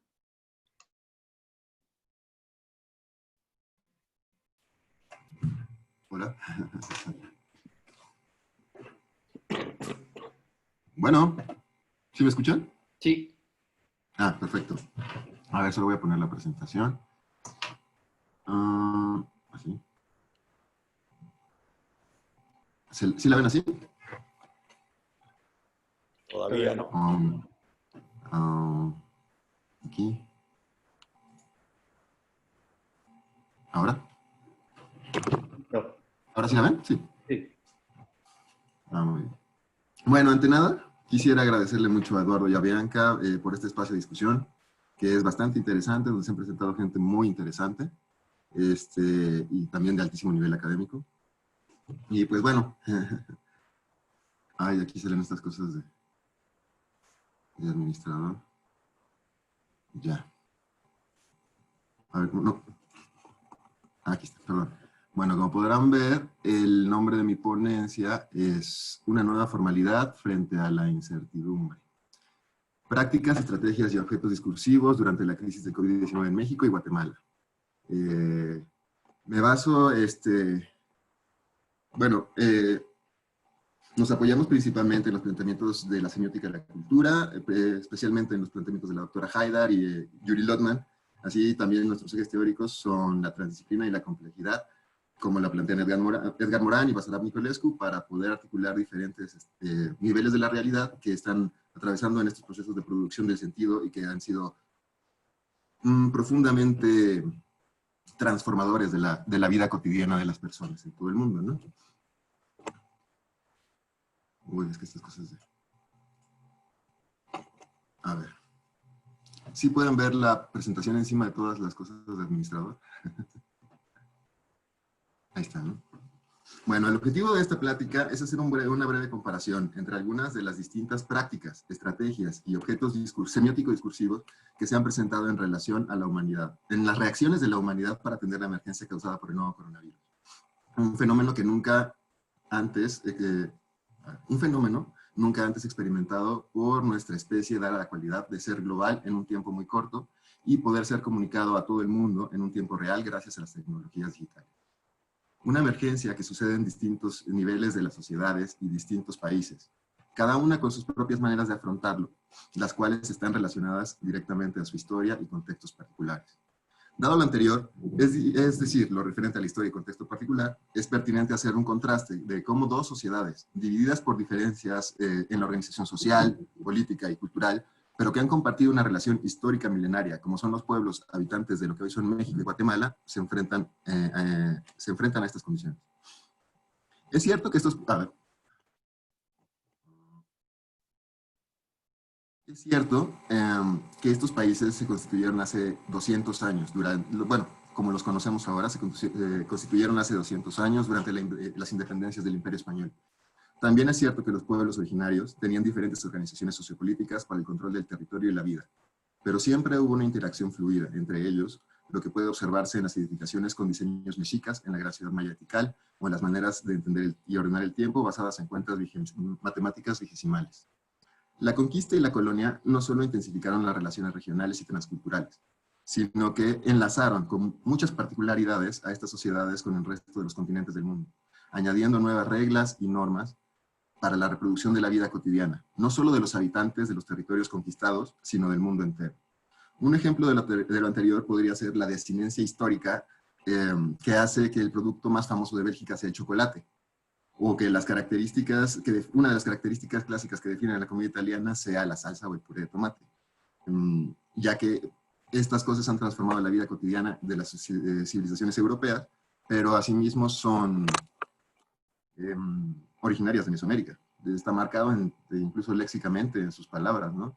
Como el tomate, que viene del náhuatl tomatl, que refiere a, digamos, un adjetivo que es identificado como gordo o como redondo, define a varias frutas de ese tipo aquí en México. Y el jitomate, que es lo que se conoce en el resto del mundo, tiene el prefijo ji, que quiere decir ombligo. Bueno, de todo esto es como para decir cómo incluso estos términos, ¿no? Objetos que han entrado en las nuevas sociedades han transformado incluso para volverse parte de su propia identidad. Y así como aquí en Mesoamérica ha pasado, y una de las formas más dramáticas que podemos ver es el uso del lenguaje español, que se impuso, ¿no? Bueno, dada la larga historia de estos pueblos, bueno, aquí vemos en la imagen a unos migrantes centroamericanos cruzando el río Suchiate hacia México, y del lado derecho tenemos a Pedro de Alvarado, que fue uno de los más crueles conquistadores que participó tanto en la conquista de México como de Guatemala. Dada la larga historia de estos pueblos, de los habitantes de México y Guatemala, diversa y compartida al mismo tiempo, el comparar qué mecanismos comunicativos han implementado los estados que los contienen hoy día es pertinente para observar cómo los distintos contextos en la región afectan los enfoques y prácticas para enfrentar la pandemia. Mecanismos que necesariamente emergen de esta coyuntura y conforman objetos complejos, que operan en los procesos sociales en distintas dimensiones, pero que se articulan entre sí para producir las lógicas que les dan sentido en la práctica sociocultural. Siempre entendiendo que la dimensión semiótico-simbólica del fenómeno observado se encuentra en continua transformación, y que al igual que el virus, se transforma según quien lo porte y su contexto particular. Un ejemplo para comprender la emergencia, o sea, el surgimiento, la suma de condiciones que hacen que emerja un objeto semiótico discursivo y por lo tanto complejo en esta coyuntura, puede analizarse en el uso de cubrebocas, o barbijo, ¿no? O mascarilla, depende del país donde estén. En lo que se puede considerar un acto tan simple como cubrirse la cara con un paño. La coyuntura actual ha articulado una serie de prácticas nuevas guiadas por una serie de normativas y regulaciones impuestas por condiciones más allá del control humano. Por lo tanto, comparando los contextos socio, histórico, político, culturales en que estos objetos complejos emergen y son utilizados, podemos empezar a entender las diferentes condiciones significadas en ellos. Para dicho fin, empezaremos con una breve revisión de las teorías y conceptos utilizados en el presente análisis. Y esta foto es solo de cómo utilizan cómo se va articulando a las lógicas propias el uso del cubrebocas, ¿no? Y aquí se ve incluso en el área maya y en la Ciudad de México. Partimos de los planteamientos de la semiótica de la cultura, la complejidad y la transdisciplinariedad para articularlos en un instrumento analítico que nos permite enfrentar distintos niveles de la realidad socio-histórico-político-cultural humana y su relación con la dimensión fenomenológica de las interacciones de los sujetos con su mundo, donde entendemos que las dimensiones sociales, históricas, políticas y culturales, entre muchas otras, son abstracciones teórico-metodológicas producidas desde distintas posiciones subjetivas y discursivas, pero indivisiblemente ligadas entre sí por relaciones complejas que suceden en distintos niveles de realidad.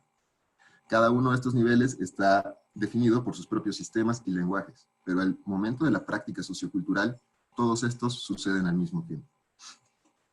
Y aquí están por encima las categorías. Semiótica de la cultura, práctica semiótico-discursiva y objeto semiótico-discursivo son planteamientos de la doctora Haidar.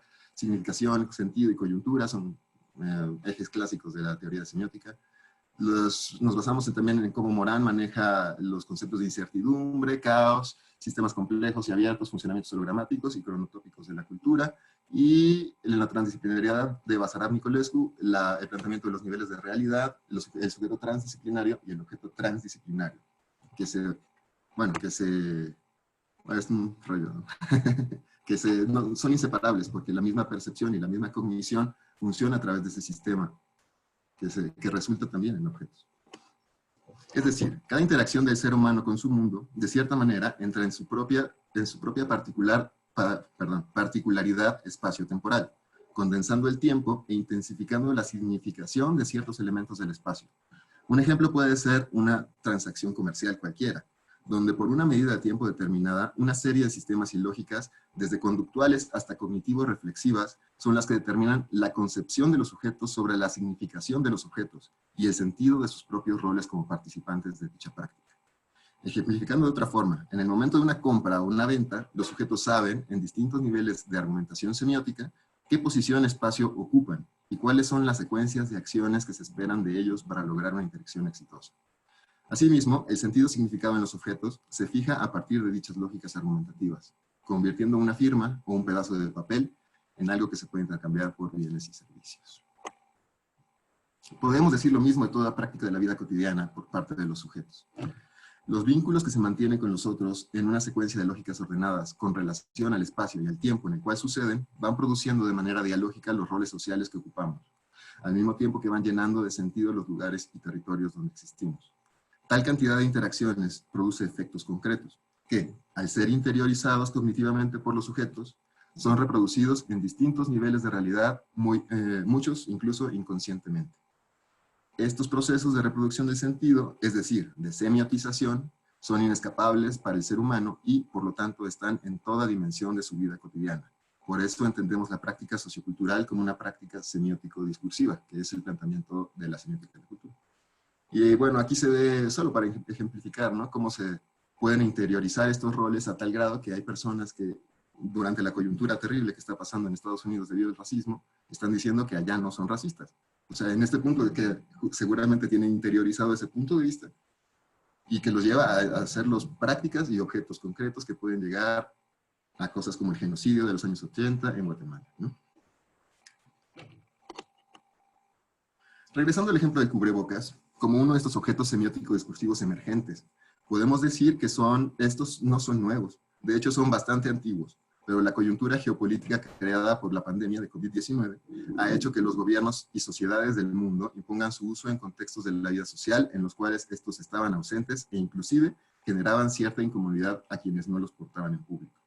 Por lo tanto, el objeto concreto, que es el cubrebocas, emerge con nuevos significados, con referentes concretos dentro de las dinámicas de la vida cotidiana, debido a que se inserten nuevos territorios y nuevas lógicas de argumentación. Para analizar una de estas interacciones hegemónicamente impuestas por y para las sociedades del llamado cubrebocas, barbijo o mascarilla, es lo que lo podemos observar con referencia a los sistemas judiciales legales en México y Guatemala. ¿Cómo se inserta? Contextualizando. En México, la pandemia y las acciones de gobierno para enfrentarla son declaradas el 30 de marzo. Esto implica la recomendación de mantener la distancia social y permanecer en casa, así como evitar las compras de pánico para no crear el desabasto de insumos médicos y de necesidades básicas. Conforme el aumento de contagios conforme aumentó el número de contagios, fue declarada la fase crítica de la pandemia. El uso de cubrebocas fue recomendado en lugares públicos como la calle e impuesto en otros como el transporte público, el metro y los camiones. El día 5 de mayo en México, en el municipio de Ixtlahuacán de los Membrillos, del estado de Jalisco, el joven que aparece del lado izquierdo en la foto, Giovanni López, fue detenido afuera de su casa. Familiares y otros testigos afirman que la causa de su arresto fue el no llevar cubrebocas al momento en el que pasó una patrulla municipal para interrogarlo del por qué estaban en la calle. La versión oficial es que no, es que no fue retenido por el cubrebocas, por no llevarlo, sino porque estaba fuera de la casa y insultó a los policías y los agredió, según ellos. Pero en los videos publicados en una gran cantidad de medios de comunicación se puede observar cómo varios policías lo suben a la fuerza, a este joven de 30 años, mientras sus familiares les gritan desde adentro de la casa para que no se los lleven a él también, que no está haciendo nada malo. Al día siguiente, y se lo llevaron de todas maneras, ¿no? Al día siguiente, los familiares lo fueron a buscar a los separos municipales, que son como las comisarías temporales antes de llevarlo a un juez o liberarlo, ¿no? Ahí ellos fueron a buscarlo en Guadalajara porque les dijeron que estaba ahí y les dijeron que no, que se lo habían llevado al hospital, y cuando llegaron al hospital les informaron que estaba muerto y que presentaba signos de tortura y un balazo en la piel. Aquí son imágenes más o menos de...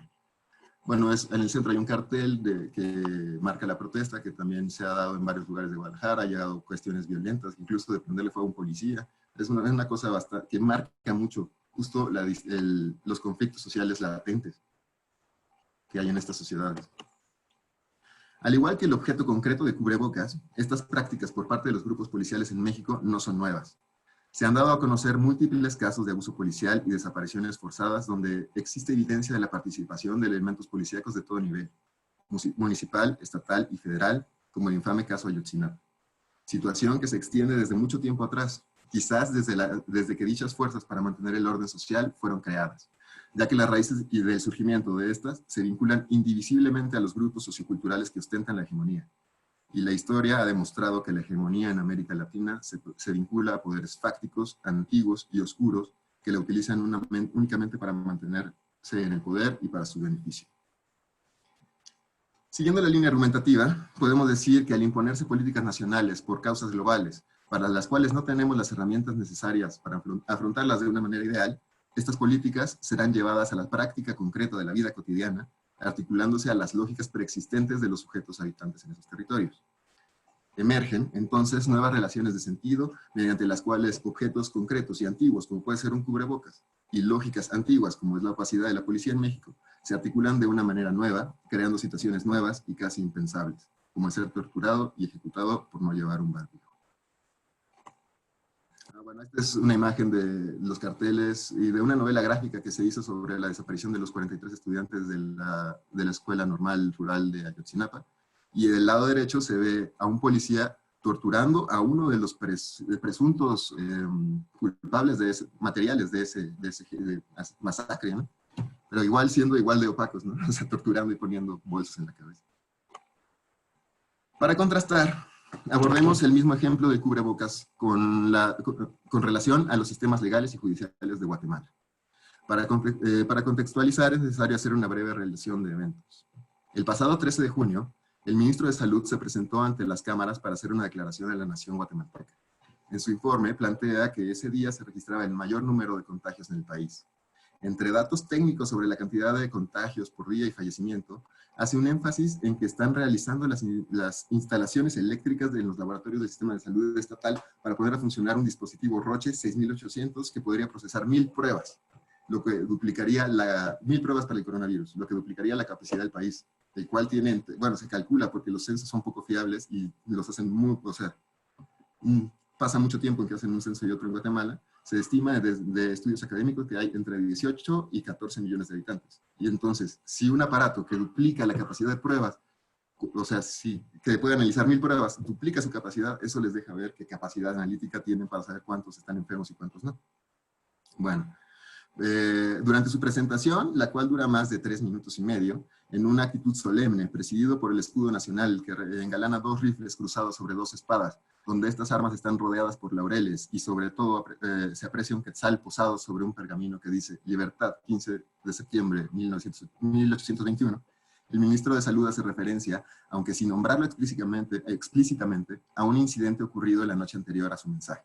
Se refiere a un grupo de gente, sin determinar quiénes, que han violado la cuarentena, rompiendo el toque de queda, las prohibiciones sociales, de reuniones sociales y el uso de cubrebocas. El ministro, reafirmando la posición estatal, dice a la población que romper con las medidas impuestas es actuar contra la salud de todos, mientras recuerda cuáles son estas medidas. El comunicado termina con un mensaje enfocado a generar empatía mediante la emoción, ya que con referencias a la gran religiosidad perdón, de gran parte de la nación se despide con un Dios bendiga a Guatemala. Por otro lado, al 29 de abril, o sea, más de mes y medio antes, se presentaban las cifras con más de 15,000 detenidos por violar el toque de queda. Las cifras que han aumentado, que han seguido aumentando y ahorita están en más de 22,000, ¿no? Esto marca un tremendo contraste y distancia social, ya que el incidente al que se refería el ministro de Salud durante su comunicado fue una fiesta realizada el día anterior por 50 jóvenes pertenecientes al sector económicamente privilegiado de la sociedad guatemalteca, y esta fiesta fue realizada en una tienda privada también en una zona muy privilegiada de la ciudad. Y duró hasta que llegaron, bueno sí, llegó la policía y disolvió la fiesta. Pero eso quiere decir que, pero igual no han arrestado a nadie, no arrestaron a nadie. En un gran contraste a los 22,000 arrestados que están por estos días, ¿no?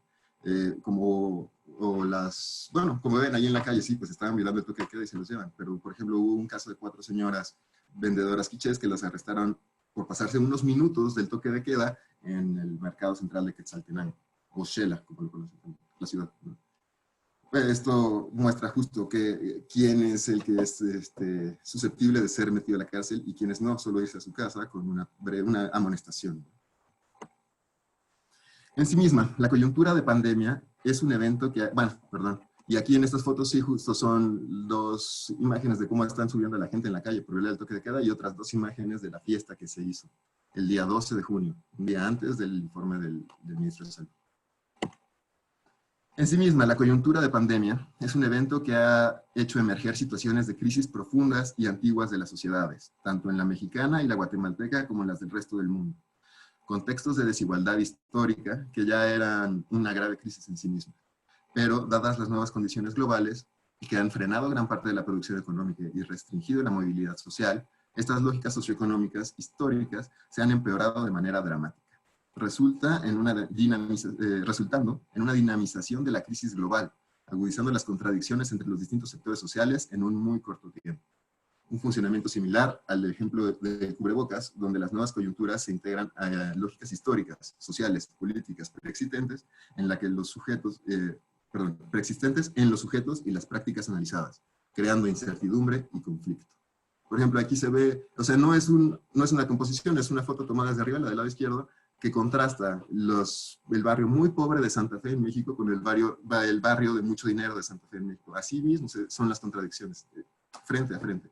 Y del otro lado está una foto del barrio de La Limonada en la zona 5, en la ciudad de Guatemala, también muy abandonado, y que ha presentado problemas de dengue y ahora se va a volver una crisis. La dimensión socioeconómica global, la cual se encuentra ya en una situación muy complicada por los acontecimientos recientes en el mundo, como fue la caída del petróleo y la crisis del cambio climático, se ha articulado a las consecuencias generadas por la crisis sanitaria mundial y las dinámicas históricas de poder de cada población humana. Tal articulación de tendencias globales produce contextos nuevos de semiotización, contextos que relacionan condiciones globales a condiciones locales de una manera compleja y contradictoria. Y aquí está, bueno, una foto para representar la caída del petróleo, que llegó a números así, números rojos, las inundaciones que están habiendo en Ciudad de Guatemala y el corredor seco al mismo tiempo en Guatemala, del lado derecho, ¿no? Como condiciones que han afectado a la economía por el cambio climático. Para ejemplificar lo anterior, podemos referirnos a un evento particular que sucedió en el municipio de Tonalá, en el estado de México, otra vez en Jalisco. Tonalá es un lugar emblemático en México para la compra de artesanía, en especial la alfarería. Tal industria es lo que sustenta económicamente a la población, tanto a los comerciantes y distribuidores como a los productores, como a la administración municipal, y por lo tanto es considerada como un objeto causante de orgullo para dicha comunidad. La crisis sanitaria ha obligado al poder estatal, local, a mantener los espacios tradicionales de venta cerrados. Esto ha generado una paralización de la actividad económica de los habitantes de Tonalá. La consecuencia, por demás esperable, ha sido una carencia económica y dificultad para conseguir los bienes necesarios para la vida de un sector de la comunidad, principalmente los productores. Lo anterior, como vemos en las fotos, llevó a una maestra artesana a poner sus productos en una calle donde no estaba permitida la venta para intercambiarlos por alimentos. Dado que la reglamentación comercial es muy estricta respecto a los puntos de venta, la policía local llegó al lugar donde la señora se había ubicado y retiró los productos, dejando únicamente una nota, pero llevándose el único medio para conseguir insumos. Podemos analizar este ejemplo desde distintos niveles y buscar las contradicciones que existen en distintos niveles, como podría ser el racismo, ya que la mayoría de los productores son de ascendencia indígena y son los que reciben una cantidad menor de ganancia de la cadena productiva, mientras que los distribuidores y vendedores últimos muchas veces no son indígenas, pero sí reciben la mayor parte de la ganancia. Es decir, son tratados discursivamente como una fuente de orgullo, pero en el ejercicio del poder los pone en una situación de sometimiento frente a los otros sectores sociales, aun siendo ellos la principal fuente de impuestos. Algo muy parecido a lo que comentó Luis Enrique, ¿no? Con la subalternación de los lenguajes, pero no solo son los lenguajes, sino son las personas, ¿no? Que los ponen en una posición de poder inferior. Otro ejemplo que muestra la agudización de las condiciones históricas de desigualdad enfocadas en la economía, es la dramática situación alimentaria que se vive en Guatemala. Escenario donde la carencia de comida causada por el riguroso control de la movilidad social ha producido la emergencia de prácticas y objetos semiótico-discursivos nuevos y terribles al mismo tiempo. El cierre de servicios de transporte público, el toque de queda, el cierre de espacios públicos han resultado en la paralización de la economía en muchos niveles. Lo anterior ha afectado de mayor manera al sector social que no ha podido acumular un patrimonio o que no tiene un trabajo que le permita hacer home office y para soportar un confinamiento que ya lleva más de 3 meses, que ha sido fuertísimo. Este contexto de crisis económica ha llevado a que familias enteras se queden literalmente sin alimentos ni medios para conseguirlos. Quienes se ven en esta situación han recurrido a nuevas formas de comunicar a la sociedad la necesidad de ayuda que padecen. No es extraño ver por las calles de Guatemala casas que tienen un paño o una bandera blanca amarrados en una puerta o ventana, o personas en rutas principales o lugares emblemáticos como la plaza central de la ciudad, ondear banderas blancas hacia los poco frecuentes automóviles que circulan. Estas banderas blancas significan la carencia de alimentos y la necesidad de ayuda comunicada al resto del cuerpo social.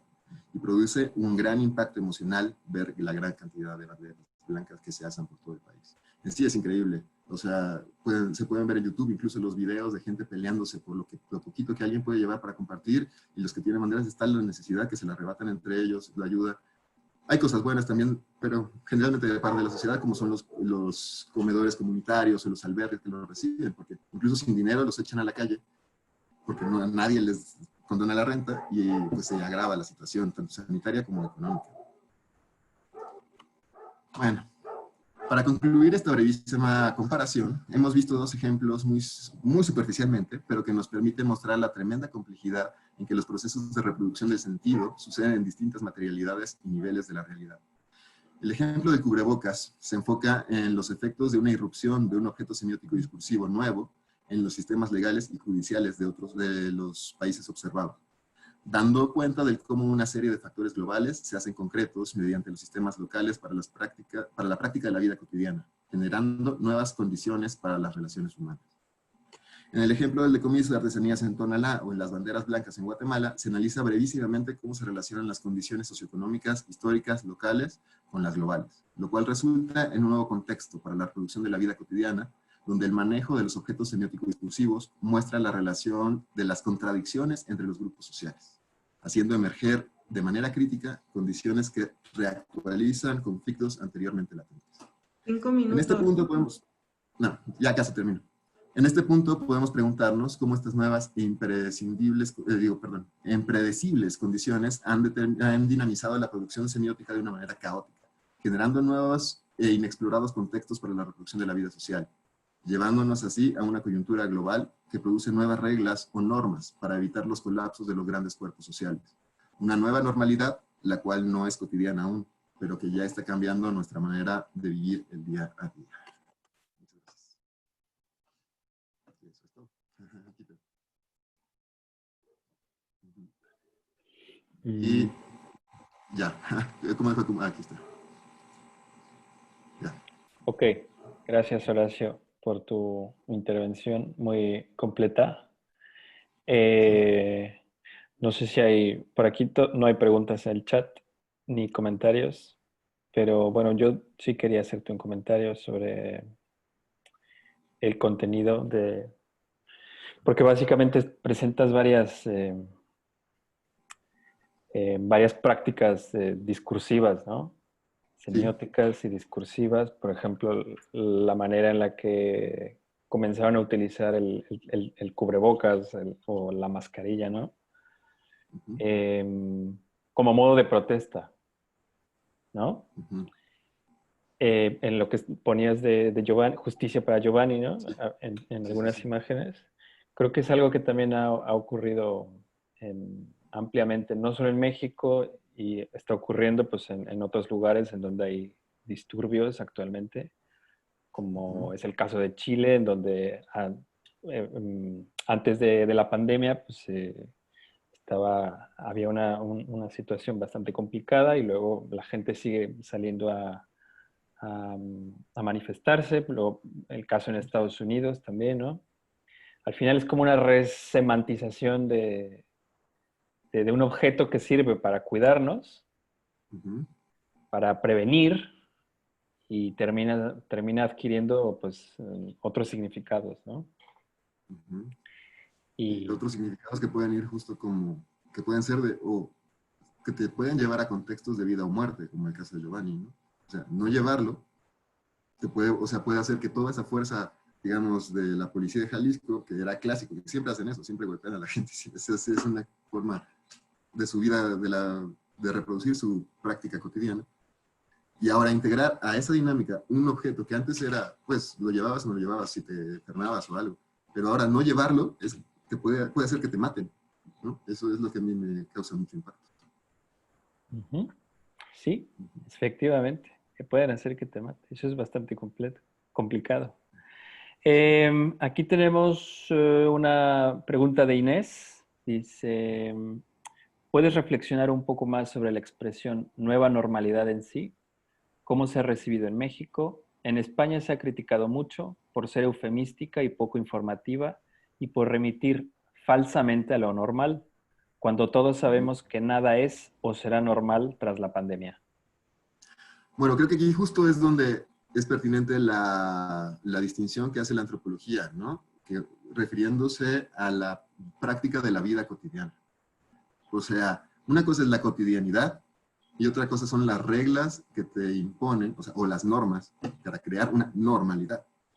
Estas nuevas situaciones exteriores a nosotros nos han hecho que tengamos que usar cubrebocas, que tengamos que lavarnos las manos 1000 veces, que tengamos, o sea, todas estas son nuevas reglas que sí vivimos en nuestra vida cotidiana, pero que sí tenemos que empezar a vivir y nos han cambiado nuestra cotidianidad. Entonces, lo normal es eso, lo que está impuesto a través de normas. Lo cotidiano puede ser otra cosa, ¿no? Como lo normal en las sociedades prehispánicas era seguir las normas de comportamiento de aquí, ¿no? Locales. Y cuando llegaba la irrupción de los sistemas europeos, se cambió, o sea, no dejó de ser su vida cotidiana, pero se llenó de nuevas normas, transformándose en otra normalidad, ¿no? Bueno, eso así lo vería. Y aquí en México, pues lo usan mucho desde el Estado, justo para comunicar, y sí, siempre tiene críticas, porque justamente refiere a esta idea de que volvemos a lo normal, cuando lo normal cambió, ¿no? Pues la cotidianidad cambió. Así lo vería. Muy bien. Pues si no hay más comentarios o preguntas, vamos a terminar, y entonces los queremos invitar a que cada ponente haga un comentario final de unos 3-4 minutos máximo, y podemos comenzar primero por Horacio, de manera inversa, ¿no? Primero Horacio, luego Luis Enrique y luego Inés, ¿ok? Claro. Pues, ¿qué puedo decir? Justamente la incertidumbre que causa todo este nuevo set de medidas, no solo la angustia que genera el virus, sino también la exacerbación de estas contradicciones viejas en nuestras sociedades, también es lo que nos está llevando a una nueva crisis.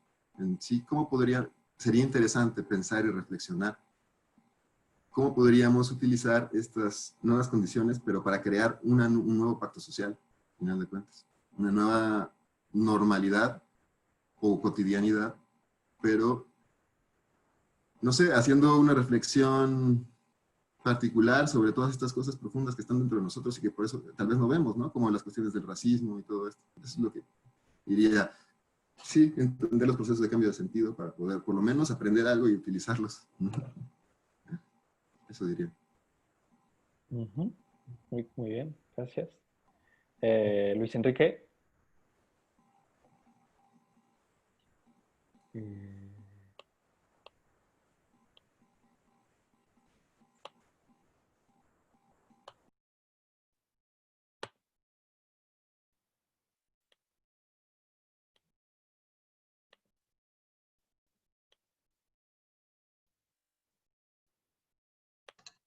No te estamos escuchando, Luis Enrique, que no tienes el audio.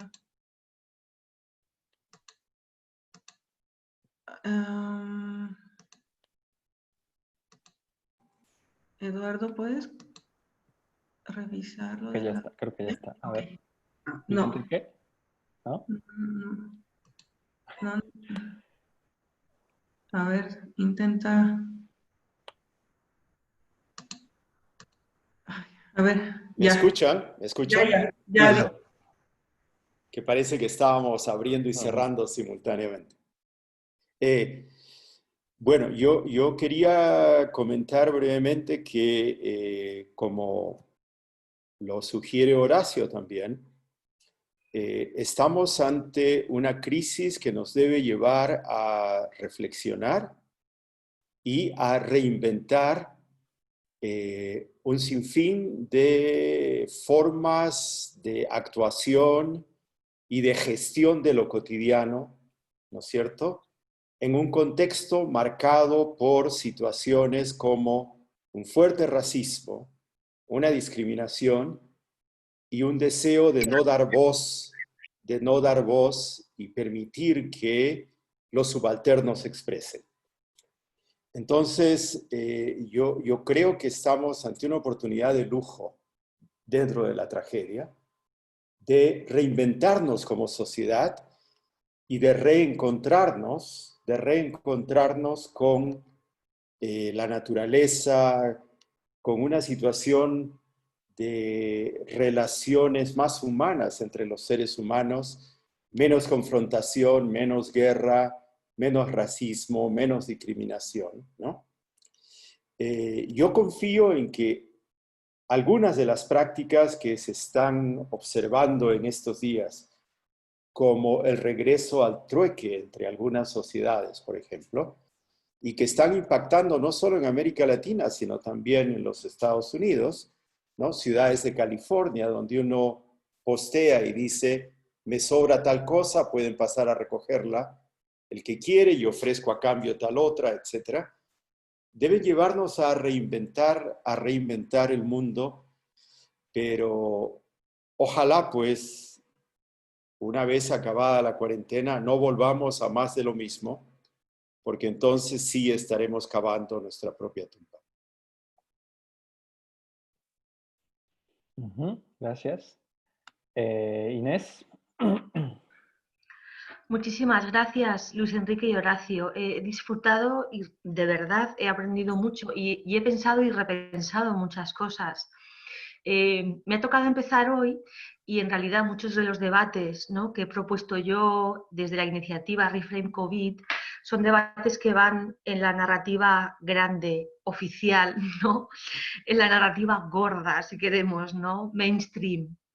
Y hay muchos debates que estamos teniendo que efectivamente no tienen sentido para otros grupos. Entonces, como siempre, muchísimas gracias por poner la perspectiva, ¿no?, de cómo estamos igual luchando por resignificar la metáfora bélica cuando incluso las expresiones más sencillas del tipo quédate en casa, ¿no?, o el uso mismo de la mascarilla, ¿no?, que nos parece que es necesario, natural, ¿no?, se pueden resignificar, pueden ser problemáticos y pueden tener unos límites que a veces ni siquiera sospechamos, ¿no? Entonces, en sociedades tan homogéneas, ¿no?, como la española en muchos sentidos, ¿no?, perdemos de vista la enorme riqueza y los desafíos globales reales, ¿no?, que nos presenta esta pandemia. Desde esta perspectiva sí que me gustaría, ¿no?, aunque va más allá del lenguaje o de los usos y desusos del lenguaje, subrayar efectivamente la inversión, cambio, redirección de patrones y hábitos, ¿no? que estamos teniendo. Desde, efectivamente, como decía Luis Enrique, ¿no? Ojalá salgamos mejores. En el paréntesis del confinamiento, ¿no? Han surgido redes de solidaridad con vecinos con los que ni siquiera hablábamos y a los que incluso a veces apenas saludábamos. Me refiero al contexto típicamente urbano, ¿no? de un país, por ejemplo, europeo, que es aquel del que yo puedo hablar, ¿no? Y parece más necesario siempre, cuando estamos en crisis, aumentar comunidad, aumentar lazos y sobre todo aumentar vínculos, generar nuevos vínculos, resignificar vínculos ya existentes, ¿no? Entonces, ojalá esos nuevos vínculos que hemos creado permanezcan, ¿no? Que se generen otros nuevos, ¿no? En lugar de generarse conflictos, ¿no? Ojalá. Y ojalá sea el lenguaje, ¿no? La lengua, los idiomas, el lenguaje, ¿no? Un lugar de entendimiento, ¿no? O hasta cierto punto, por lo menos, no de confrontación.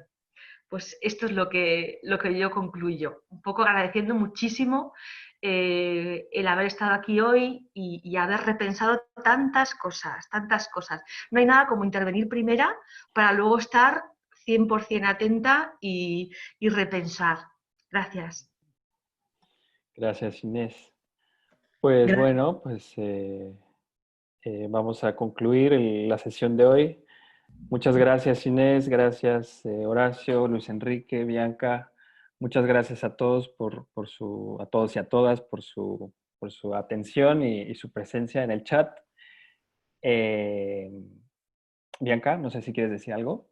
Bueno, pues ya diste los agradecimientos, solo comentarle a Inés, Horacio y a Luis que les haremos llegar sus constancias de participación en próximos días, ya están las solicitudes hechas, y pues muchas gracias, y solo comentar algo, sí, muy político, no al recorte del presupuesto del Instituto Nacional de Antropología e Historia, no, porque es el 75%, no nos están permitiendo hacer investigación, que es tan importante también para la protección y salvaguarda del patrimonio material e inmaterial del instituto, y desde esta trinchera y desde este espacio hago esta solicitud al presidente de México que desista en hacer este recorte al presupuesto. Y bueno, pues muchísimas gracias a todas, a todos. Nos vemos la siguiente y última sesión. Hasta luego. Muchas gracias. Gracias. Ha sido un placer. Gracias a todos. Gracias.